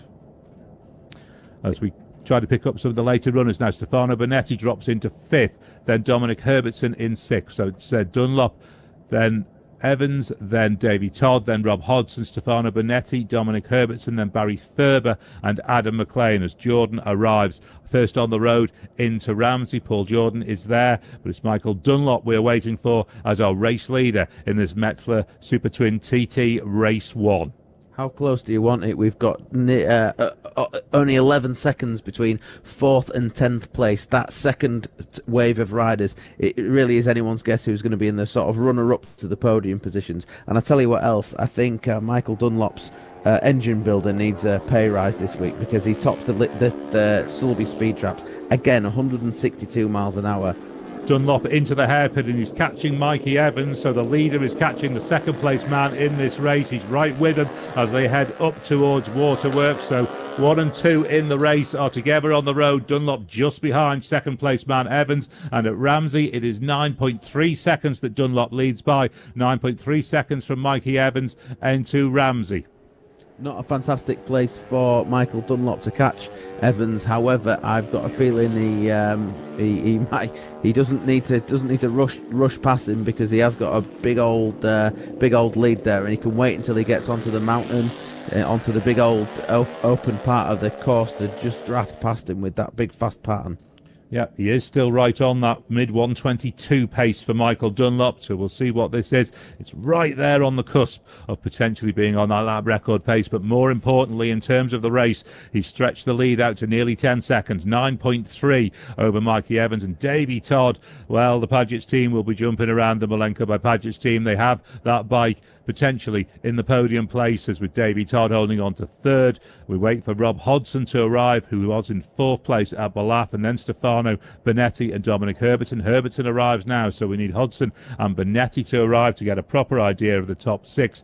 Let's drop down to Chris Kinley. Yeah, Davy Todd in that 3rd at Ballaugh is only 0.374, with Rob Hodgson just in behind him and Stefano Bonetti, but Dominic Herbertson has got ahead of Bonetti now by 0.75 of a second, and Rob Hodgson is there at Ramsey now, and he's only a second back off Davy Todd, and Dom Herbertson 2.4 back off him in 5th, and Bonetti only 0.75 of a second back on him in 6th, and Paul Jordan number 1 dropping back to 7th, 2.1 back. But Dunlop, Chris Boyd, is on a massive charge, 9.3. And he's just got past The Dapperbet machine on the run up the mountain here. Dunlop's got past him. That Dapperbet machine has got some pace in it as they're coming back. Evans is coming back on him a little bit and just looked up the side there, but I think he's given best now. Dunlop head down on the tank as we see him on the climb of the mountain. He goes out onto the mountain mile and he's just gapping Evans a little bit there now onto the mountain mile. Yeah, you can see Mikey Evans just having to think about going back past Michael Dunlop down the mountain mile, but I think he thought better of it because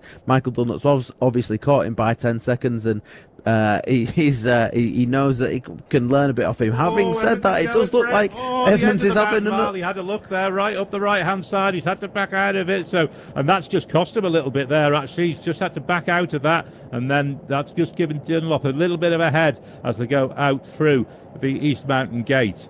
Yeah, I think Evans would be wise just to sit in Dunlop's wheel tracks there and learn a little bit off him and use his slipstream rather than trying to overtake him. It doesn't really make a lot of sense to overtake him at this stage in the game. Back to Ramsey for the rest of the leaderboard. It was Dunlop from Evans. In third place, Davy Todd. In fourth, Rob Hodgson. Fifth, Dominic Herbertson.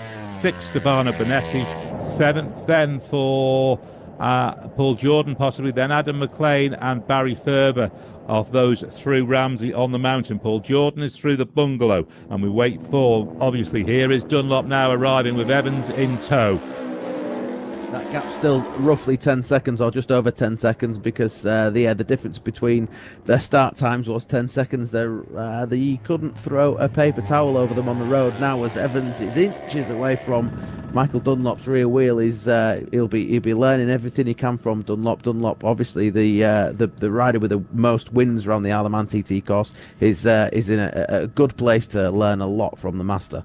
He keeps showing his bike to Dunlop, does Evans. He did it again up Halewoods Rise, just showed the bike and then backed out of it and has let Dunlop go, as we see also Davy Todd now through the bungalow. He continues to hold on to third, but we must wait for Rob Hodgson to arrive to get an idea of where that battle is. It shows us Dunlop, Evans, then it's 10.2 seconds, then Davy Todd is 5.4 seconds down on Evans with Rob Hodgson awaited. We also have Paul Jordan, Adam McLean and Michael Rutter through the bungalow. Fantastic to see Michael Rutter out there on the little Yamaha, isn't it? And it's also great to see a number of riders in the top 10 of a TT. Herbertson, Bonetti, Paul Jordan, Adam McLean, Baz Ferber having a great ride in 9th. That Dunlop lap is maybe just slipping off that lap record pace very slightly. He's into the low 122s, which is still a stunning standing start lap. It's an absolutely fantastic lap, and you just wonder whether or not the Dapperbet bike with Michael Evans on it might just be pulling him back on the long straights, getting in the draft. But it's they both look to be really trying. You can see them burying their heads in the screen, getting their arms and knees tucked in as tightly as they can as they run down to the Cregner Bar. Mikey Evans looking again like he's thinking about overtaking Dunlop, but he slots in behind. He's definitely not giving it up, is he? He is right behind Dunlop as they run down from Cregner Bar down towards Brandish. We still wait. In fact, Rob Hodgson just arrives at the bungalow now, and it's only 2.2 seconds between him and Todd. So Dunlop leads by 10.2 seconds, bungalow lap 1. Then it's Mikey Evans in second. Then Davy Todd third, 5.4 seconds down on Evans, and 2.2 seconds ahead of Rob Hodgson, and only 1.3 seconds ahead of Dominic Herbertson. So it's Patton, Kawasaki, Patton. Then another Patton in 6th, Stefano Bonetti, who is 2 seconds down on Herbertson. Then the Yamaha of Adam McLean shows in 8th at the moment, 4.1 seconds down on Bonetti. I think we may have Paul Jordan to slot in there as well, as Dunlop arrives now at Cronknamona. A couple more riders having some fun on the road are Adam McLean and Davy Todd. They've just come out of the Cregner Bar and they're right in each other's wheel tracks. I think Davy Todd's caught Adam McLean and he'll be looking to try and get past him as soon as he possibly can. Waiting then for the leading riders at the end of lap 1. We see Paul Jordan just dropping onto Glen Crutchley Road, comes out of the dip, and we'll have him across the line very, very shortly to complete half distance in this 2-lap Metzler Super Twin TT. There he goes. 119.489 from a standing start for Paul Jordan on the Aprilia. We'll next up wait for our race leader Michael Dunlop and Mikey Evans, who is right in tow with him. They are in the dip as well, and they burst out onto Glen Crutchley Road, so we should have them past us in just a couple of seconds. Evans has maybe just dropped a little bit off the back of Dunlop. Here he comes. 122.006 for Michael Dunlop on the pattern on the opening lap.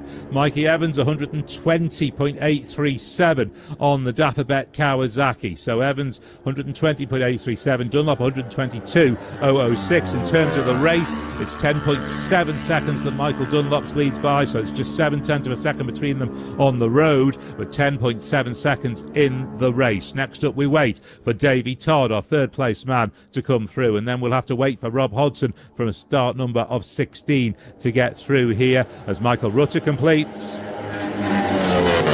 Adam McLean completes, and there is Todd, 119.836 on the opening lap for Davy Todd. It's still third place, 9.3 seconds down on Evans, and we'll await Rob Hodgson to come through to get an indication of the top four. Let's just see if Chris Kinley's picking anything up. Yeah, just having a little look back, we've got Michael Sweeney. He's running well around about 12th position at the moment, but keep an eye on number 55 as well, Michael Russell. He's doing it again. He's on the Super Twin. He's in around about 10th to 12th position. That's kind of bouncing around. And Marcus Simpson having a good run as well. Stefano Bonetti, number 14. He slots into provisionally 7th place as they go through Cronknamona. The next riders through should be number 13, Dom Herbertson, and number 15, Rob Hodgson. We hear the revs rising with the machines coming out of the dip, and a little bit of late evening sunshine here on the Isle of Man. We'll go back to Chris Boyd. We'll get these across the line. In fact, listen to this down here. Dominic Herbertson goes through, Baz Ferber through as well. There we go. Dominic slots provisionally into 5th, but it's Rob Hodgson who has a 1.7 back off him. Is he going to slot in there? Yes, he does. What is he slot? No, that wasn't him. That wasn't him. This will be him. Yeah, there we go. There's Rob. Yeah, Rob slots into 4th, only 1.4 back. So he's caught. He's dropped. Let's have a little big. Oh, yeah, he's got 1.3 back on Davy Todd there, Chris Boyd, into 4th place for Rob. Definite battle for that final podium spot at the moment. At the end of the opening lap, Michael Dunlop leads by 10.76 seconds from Michael Evans. Then in 3rd place, Davy Todd, 9.3 seconds down on Evans, but only 1.4 up on Rob Hodgson in a big battle for the final podium spot. Paul Jordan shows 5th, 1.8 seconds down on Hodgson. Then Dominic Herbertson is 6th, only 0.3 of a second down on Jordan, 2.4 seconds ahead of Stefano Bonetti. Then Adam McLean in 8th, Barry Ferber in 9th, and Michael Rutter in 10th of those through here. News of retirement. Timothy Minot has stopped out at Sulby Crossroads. Joe Yearsley would bought you on Cronkabody. Mike Brown, who we thought was overdue, he stopped at Douglas Road Corner in Kirkmichael, and Maurizio Bottalico is stopped at Greba Bridge, all making their own arrangements for return. So we'll give you some of those lap times if we can. We said, I think, Michael Dunlop was the fastest off them, 18 minutes 33.291, 122.006, then 120.837 for Michael Evans on the Dafabet Kawasaki, 119.489 for Paul Jordan. And then who else is in the 119s? Dominic Herbertson, 119.450. Stefano Bonetti, 119.19. Rob Hodgson, 119.686. They are the 119 men. So Dunlop it is, who takes a 10-second lead out onto this second lap. Let's see what he can do, Mike? Let's see indeed. And I'm just looking at Rob Hodgson because it looks like, as Kinner said, he's just thinking about catching Davy Todd. Wouldn't it be fantastic to see Rob Hodgson on the podium? Can he pull something out the bag on this last lap of 2 to overhaul Davy Todd? Davy Todd has caught Adam McLean on the road. He is right in his slipstream through Gorthley. Absolutely, he needs to clear Rob if he can, because he's got this huge chase on. They are the two men that are battling, I guess. There we go. In fact, Todd moves down the outside to go past on the run into Ballacrane, gets him on the brakes. So Davy Todd is away and past Adam McLean on the road, and that gives him that clear road now in this battle with Rob Hodgson. Maybe that's why that gap was just diminished a little bit. He was behind Adam McLean for a little while at the end of the mountain section, and I saw over the grandstand he dropped back a little bit. I wonder if he'd made a little bit of an error trying to overtake Adam McLean in the nook or at the end of the lap. But yeah, with some clear track ahead, you would expect him to get the hammer down now and perhaps just open that gap up from what Rob Hodgson. We'll see in the next few seconds when both of those guys arrive at Glen Helen.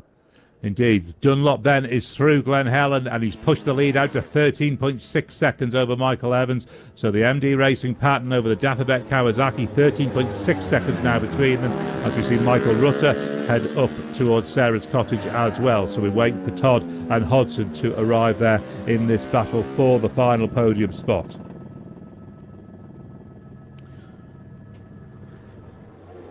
And here they are. In fact, they arrive there now. So Todd continuing to hold third, obviously with Adam McLean in his slipstream, and now we'll have to wait for Hodson to arrive. Looking a little bit further back at the end of lap 1, if we can get those standings up. Going further back, it was Paul Jordan up to 5th, Dominic Herbertson in 6th, Stefano Benetti holding 7th, then Adam McLean in 8th, Barry Thurber showing 9th, then top 10 being rounded out by Michael Rutter. Decent ride by him. 11th for Andrea Maiola, 12th Mick Sweeney. This is the end of lap 1. 13 for Michael Russell, then 14th for Michael de Koppel, 15th Marcus Simpson, 16th Alan Ventnor, and rounding out the top 20 were Darrell Tweed, Victor Lopez, Julian Crenot and Sean Anderson. Adam McLean was only a 2.7 seconds behind Stefano Benetti over the grandstand, and if he can get into Davy Todd's slipstream and be dragged along a little bit with him, he might stand a chance of catching Stefano Benetti in the timings and overhauling him for 7th place. Wow, wow, wow. Michael Dunlop, Glen Helen to Glen Helen. He's on lap record pace. It's Glen Helen to Glen Helen, 123.027. That lap record is 122.75. So he is absolutely flying here. Goodness gracious me. We was expecting good things from Michael Dunlop in this race, weren't we, with conditions reasonably good now. Yeah, he's showing exactly what he's capable of. Down to Chris. Darrell Tweed, number 35, through the grandstand. He's dropped into 17th place. Julian Craigno, number 41, dropped into 19th. Number 52, Lancelot Unisar, dropped into 21st position. And we talked to Marty Morris earlier on the day, number 27 on his twin. He's in 22nd place. Chris Moore, who was on the podium at Ballown, that seems ages ago, he's in 23rd place. Welshman Paul Potchy Williams on 36. He slots into 25th place. And one rider's just dropped in there. There we go. That is 46, Mark Parrott. So Mark Parrott is still going. Looking for that 95th TT start finish. Absolutely. Dunlop then it is who leads the way in the Super Twin TT Race 1. Out through Glen Helen on the second and final lap as Paul Jordan arrives at Ballaugh. Rob Hodson has made it in. Rob Hodson's overhauled Davy Todd by 7/10 of a second in the battle for third. Hodson takes third by 7/10 of a second by Todd at Glen Helen on lap 2. Absolutely fantastic to see, isn't it? And that is... Yeah, will Davy Todd get a pit board? Will he know that he's lost that 4th place? Because he will not like seeing P4 on his board. So yeah, fantastic to see Rob Hodson up there in a podium position, and fantastic to see Michael Evans up there as well. Still that lap record pace by Michael Dunlop through Ballaugh, 122.859, Ballaugh to Ballaugh. So let's see what he can do as this lap unfolds. We will wait then for Davy Todd and Rob Hodson in this huge scrap for 3rd place to arrive at Ballaugh. We've got our front 2 in the race. The lead now is out to 15.3 seconds. Dunlop on the pattern leads the Kawasaki of Michael Evans by 15.3 seconds at Ballaugh on the 2nd lap.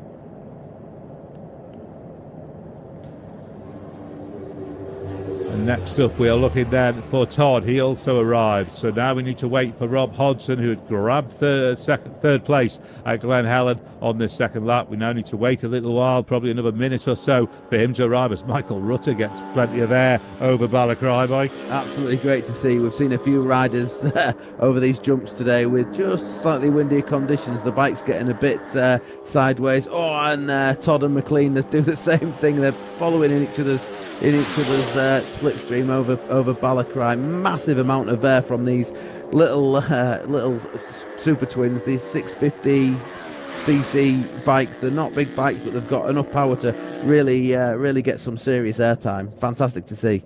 Adam McLean is sticking right with Davy Todd, but Davy Todd does have clear road in front of him. So in this battle with Hodson, he's certainly not being impacted. Rob Hodson is coming from a later start number. He might potentially hit traffic, so there's still plenty to play for here in this battle for third. Plenty to play for, yeah, and Adam McLean's only a couple of seconds behind Stefano Bonetti. So as we say, if he's using that slipstream wisely, Stefano Bonetti's might have a bit of something to deal with.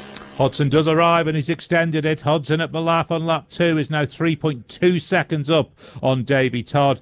Both on patterns, SMT pattern versus the Malenko by Padgett's pattern. Dominic Herbertson then shows in fifth, only 1.3 seconds off Davy Todd himself now on his own pattern. Then pulled on the Melbray pattern, then Paul Jordan on the Aprilia shows sixth, and he's only a second down on Herbertson. Then 5.4 seconds out to Stefano Bonetti in seventh. Adam McLean showing eighth. Then Barry Ferber and Michael Rutter rounding out the top 10 at Balaf on the second and final lap. Just seeing a couple of the riders heading into the Ramsey section of the TT course, one of the bumpier parts of the racetrack's really difficult place to ride a bike fast, particularly when you're in a race and you're getting your head under the bubble, you're holding on as tight as you can. What happens is the each bump you hit, it bounces your head into the air, and you have to force yourself back onto the bike. So it's a 2-lap race. Even might not sound like a long time, but believe you me, 2 laps around here at race pace is hard work. Leaders are just heading into Ramsey. Chris, what have you got? Just looking at Andre Malola, slots into 11th place at Glen Helen. In fact, he's just in the Balaf now. He slots into 11th. AJ Venter provisionally in 12th at the moment. He was dropping to 15th place at Glen Helen. Michael Sweeney, keep an eye on him, 24 and 55, Mike Russell. But the leaders to the north of the Isle of Man, Ramsey, lap 2. Absolutely, Michael Dunlop. We just see him going through the hairpin. He takes a big look back on the exit of the hairpin. There's nobody there to see, so he knows he's got clear road behind him. So Mikey Evans, who is of course second, is now gapped and drops a few seconds, and it's 7 seconds on the road that he has dropped, so it's 17 seconds in the race. Dunlop leads Michael Evans by 17.9 seconds at Ramsey as they head on to the final climb of the mountain in this Metzler Super Twin TT Race 1. We next wait for Davy Todd and then Rob Hodson to arrive. Hodson is holding on to third at Balaf from Todd, but it's the other way in road order. We'll get Todd through Ramsey first, then we'll get Hodson. Start numbers of 8 and 16 respectively to get an idea of where this battle for the final podium place lies, and we can't count out Dominic Herbertson either. There's still plenty to follow in this Super Twin TT Race 1. There is, and we just saw Michael Evans going round Ramsey hairpin, and it looked as though he had a little bit of a problem coming out. Interestingly, on the road, Adam McLean looks as though he's got past Davy Todd, which is not what we would have expected to see, but obviously Adam McLean thinks he's got a bit more pace and he can pull away from Davy Todd.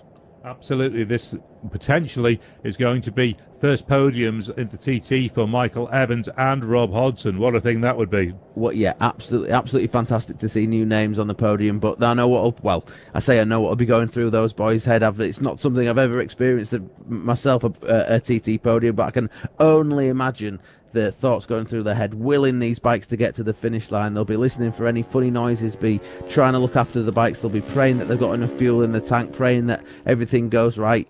And they're on the last sort of third of a lap, the mountain section of this course, they'll be nearly there. Todd looks to be in trouble. Todd slipping down the leaderboard here. He's down to 6th, and that's still with Rob Hodson to come, so it's probably 7th for Davy Todd on that Malenko by Padgett's pattern. He's slipping down the leaderboard, unfortunately, so it looks like he has issues. Dunlop leads by 17.9 as Rob Hodson does now arrive. So Dunlop leads Mikey Evans by 17.9 seconds. Then Rob Hodson on the pattern is 14 seconds down on Evans in third, with Paul Jordan 5.2 seconds down on Hodson in fourth. Then Dominic Herbertson 1 second down on Jordan in fifth. Davy Todd then quarter of a second down on Herbertson in sixth, having slipped down from fourth. Then Adam McLean, Stefano Bonetti, Barry Ferber and Michael Rutter of those riders through Ramsey at the moment. So that's such a shame for Davy Todd. A real shame for Davy Todd, but it's easy to forget that these motorcycles aren't really, or a lot of these bikes aren't really designed to be taken onto a race course. They're smaller CC, smaller in capacity, but they've had a lot of work done to them. When you look at them up closely, they're like miniature superbikes. A lot of them have had no expense spared. They've got tuned engines, and because of that, they can be a little bit temperamental. There's a lot that can go wrong. So it sounds as though Davy Todd might just have be a victim of that. This is possibly the class now where you can do the most to the bike. Having been invented as a class that was to keep costs down, it's now the class where you could do the most to the bike. You're absolutely right. These things are almost like prototypes. They're absolutely beautiful pieces of engineering, but it's certainly not a cost-effective way to go TT racing. Dunlop is certainly pouring it on. The lead is now 19.8 seconds at the bungalow on the final lap. So Dunlop's got this well in hand for TT win, potentially number 31. Dunlop by 19.8 seconds at the bungalow. Imagine winning a TT race by nearly 20 seconds. That is super impressive, isn't it? But I'm just as impressed with the performance from Mikey Evans. I mean, we look down the leaderboard and it's pattern. But yeah, he's doing it, making it happen on a Kawasaki. Fantastic to see. In terms of that lap record pace that we were tracking for Michael Dunlop, he's just slipped a little bit off it. He's still right there at the 122.6 type pace, but the lap record is 122.75.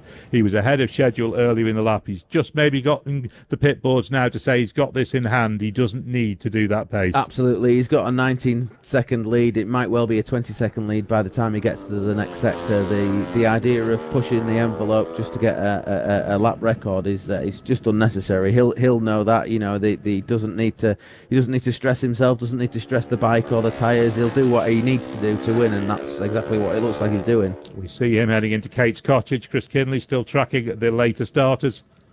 Well, I'm not really. I'm having a look at other stuff before we do to the podium, Boydie, I'm afraid. But yeah, again, great performance. Mikey Russell going really, really well around about 12th position. I keep a little eye out on him. And also Mikko Sweeney going well. And all the later runs, Lance Unisot and all that are holding their positions out on track. But hey, this is going to be some second and third position if it stays the way it is. Absolutely. David Brook is our latest retirement at the 33rd approach. David Brook has stopped at the 33rd approach, making his own arrangements. We're still awaiting for Rob Hodgson to arrive at the bungalow. We have Dunlop and Evans through. We await for Hodgson to arrive in third. There he is. He's there now. Hodgson continues to hold on to third, 14.9 seconds down on Michael Evans and 3 seconds ahead of Paul Jordan. Davy Todd is up. No, there's Dominic Herbertson arriving now to slot in between them. So no, Todd's got back past him. So maybe whatever the issue was has cleared itself, because Todd is back up to fifth, but 5 seconds down on Rob Hodgson as we get Michael Dunlop into Crognamona. It did look like he was slipping down the leaderboard, didn't it, Davy Todd? But yeah, as you say, he must have fixed whatever it was, and we see him on the road again with Adam McLean. It looked like he was about to pass Adam there, but thought better of it as they go into the Cregna bar. Michael Dunlop on the very last few corners. He'll be looking forward to crossing that finish line. I think now he's seen his pit boards. He's seen he's got a big old race win, and he'll be looking forward to seeing that checkered flag and another race win. And as that gap grows between Dunlop and Evans, it closes between Evans and Hodgson in this battle for second and third. 3 seconds it shows at the bungalow. But we're about to get our first man across the road. I think it will be Paul Jordan on the road. There he is. He finishes his race. But up next, coming on to Glen Crutchley Road on the MD Racing pattern, heading for TT race win number 33, Michael Dunlop. 31. Race win number 31. Gosh, what did I say there? I was getting mixed up. Number 31 for Michael Dunlop. He gets that there. We wait then for Michael Evans. He'll be next across the line. He is. It's 122.6, just shy of the lap record for Michael Dunlop. Mikey Evans, 22.677 But 6.73 down on Dunlop. So Dunlop wins 31st TT, and then Mikey Evans, his first ever podium at the TT, 22.673 seconds down. We wait now on this battle for third. We've got riders at Crocknamona, we've got riders on the way down from the bungalow. So with these later starters coming through into podium contention, we're getting applause. We'll head down to Chris Kinley. Yeah, he's in here now for a 6th Super Sport stroke lightweight win on the pattern. 3 on the spin now, 2 last year, 1 this year. And of course, well done Tim, winning by 22.6, just outside that lap record. We are keeping a little eye on Crocknamona, Chris Boyd. We've got Dominic Herbertson through there, so we won't be far away from Rob Hodson coming through. But here is Mikey Evans. Mikey Evans is coming through the Dafabet team. Danny Horn and the boys are here. He's won Manx Grand Prix, but he's now in here as a TT podium finisher. Michael Evans on his 32nd birthday. So it's 15 we are waiting for at Crocknamona. He's not got there as of yet. It was only 3 seconds between Rob Hodson. It's down to 2.4. That's all it is from between Paul Jordan and Rob Hodson. 2.4 seconds. So we're waiting for him. Michael Dunlop has come in. He's got the Monster Energy hat just put in. The gap at the end, 22.674. Paul Jordan for Isley third at the moment, but we are waiting for the 15 bike of Rob Hodson, so we've got a little way off. Just give us the lap times for Mikey Evans there, where we get this third place confirmed. 121.306 for Mikey Evans on the Dafabet Kawasaki, 122.61 for Michael Dunlop on the MD Racing pattern. It is Rob Hodson we're still waiting on, as you say. There's next to nothing, 2.4 seconds between him and Paul Jordan. It should be enough for Hodson to hold on, but we've just got to wait for him to get across the line. It should be, there we are, confirmed in third place. A first ever TT podium for Rob Hodson. So debut TT podiums for Michael Evans and Rob Hodson, but our race winner is Michael Dunlop. He is 31 TT wins, 6 lightweight stroke super twin wins. We'll just move this way, we'll get run over Michael. That's better, isn't it, eh? What about this? How is the girl? 122.6 on the last lap. Yeah, I felt good. I just bet it into it, Jared Boss. And then I could see it was making, and because I was up 10 seconds when I was on him, then I assumed that's who it was. And then obviously this job here, it's just a nursing. It's just a nursing match, really. You know what I mean? And in fairness to the wee bike, the bike wasn't overly strong today for some reason. Not for some reason. That's not being rude to the lads. The bike was good, but just lacking a wee bit. Mikey kept trying to pass me. Yeah, he did, didn't he? Yeah, he stuck his wheel a couple of times. I think he was going to go past, and I realised there was no point because I jammed it back in again. You know what I mean? So he fair play to him. He just stayed, but it was we just struggled a wee bit at the top. But thanks to the Patton lads again. That's 31 wins now. So I'd like to thank the boys. I'd like to thank obviously the lads are here, but obviously Stefano back who owns Patton. Thanks to them. I appreciate all the work they do to come here every year. It's a long trip for the two lads. They drive 3 days to get here, so in 3 days to get home. So fair play to the boys. Any changes you can make to make it that little bit sharper? Do you think? I think I'll talk to Andrea. Andrea is what I call my wizard. So as you're Italian, my Italian's not great, and his English is even worse. So look, we've got a great working relationship, and I have a lot of time for the boys, and we'll sit down tonight and we'll improve and keep going. But no, happy, everyone's good. 31 wins now. No, it's nice, 31 wins. So yeah, the week's been good. Ups and downs and ins and outs and everything else for that matter. But you know, that's a TT. But sitting here with 2 wins this week already, you know what I mean. Folk come here hunting for one, so I've got 2. So just keep pushing, and I'm happy riding. So I'm good. Michael, thanks for your time. Well done. Thank you. Thank you very much. And let's get to third place then. Rob Hodson turned into here with the SMT. Lovely team. They're all happy, smiley. He's happy. Turn around. Look, the team boss. Is he ever going to smile? Is he ever going to smile? Yes, there he is. Rob. Well, we need to go 2 places better for that, I think. But how was that then? It was all right, yeah. We just set on. I was really just so gutted and disappointed after that Superstock race. Just not feeling myself for whatever reason. I don't know.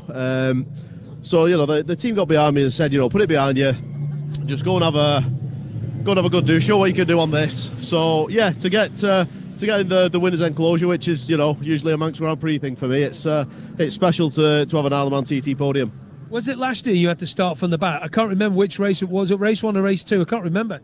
Race 2. So, yeah, we had an unfortunate flat battery on the start line and had to start from the back. So, yeah, not quite as many bikes to overtake this time, but yeah, it was good. You and Paul Jordan, you were 5 seconds up on him at Ramsey. Then it went to 3 at the bungalow. Then it went to 2.4, and the gap at the end. Let me just finish. Oh, I hate computers. 1.7 in the end. 1.758. I was just teasing him. Oh, is that what you? No doubt you will do later. What does it mean for you to be turned in here for the team? A lot of hard work and effort goes into this, doesn't it? Yeah, it does. You know, it's massive. It's a massive effort, and like I say, a lot of hard work. And I've got to say thanks to Robin Croft, who's made it possible, because when he first started helping us out, it was, you know, a bit of, you know, just a bit of support here and there. But to buy us this pattern 650, it's special. And you know, when people say it's like a dream come true to be in here, but it's not. It's like, it wasn't even a dream for me. When I first did the Manx Grand Prix in 2012 on a Super Twin, I just wanted to do a 100 mile an hour lap.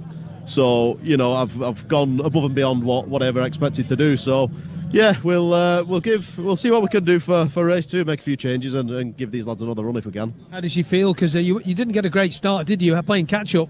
Yeah, so just like I said, I've just not been feeling myself, and you sound actually. Yeah, just I can't use it as an excuse. Just a bit of a cold all week, and just felt terrible on the super stock bike. So I kind of got the good feeling of the Super Twin, and cracked on as best I could. Well done to you, first TT podium. Cheers, Chris. Thanks very much. Mate. Well done, Rob. Excellent stuff. And he's just had a happy birthday sang to him all by all the Manx lads that are here. Here he is. It's the Mikey Evans fan club, is what it is. Mikey, we'll just move out of the way because we'll get the other interviews in. Hey, on your birthday, young man, some cake tonight, boy. Yeah, will be. Who are all them lot over there? Do you know anybody over there? The lads. Who's the lads? Hey! That's the best chorus of happy birthday you will ever hear. Yeah, I know. I'll have to try again next year, won't I? We'll try again in the next race later on in the week. Talk us through the race. You and Michael had a great battle up the mountain mile. When you stuck your nose in at the end of the mile, I was like, oh. Yeah, it was just for the crack, really. Oh, yeah. He seen you coming. He knew you were there. Yeah, no, I mean, I wasn't going to overtake him because obviously he'd put 10 seconds into me, so it was just daft to try and go past somebody, but it was more just to try and stick on the back and maybe try and learn what I could, and I wanted him to drag me into second place, basically, just like cement that second place, and if anything, you know, any mechanical was happening to him, I just, you know, I didn't want to kind of roll off, and then, I just wanted to crack on and pull me into that second position. Let's get your fastest lap. Chris Boyd, just tell me in my ears what his fastest lap is, because these riders love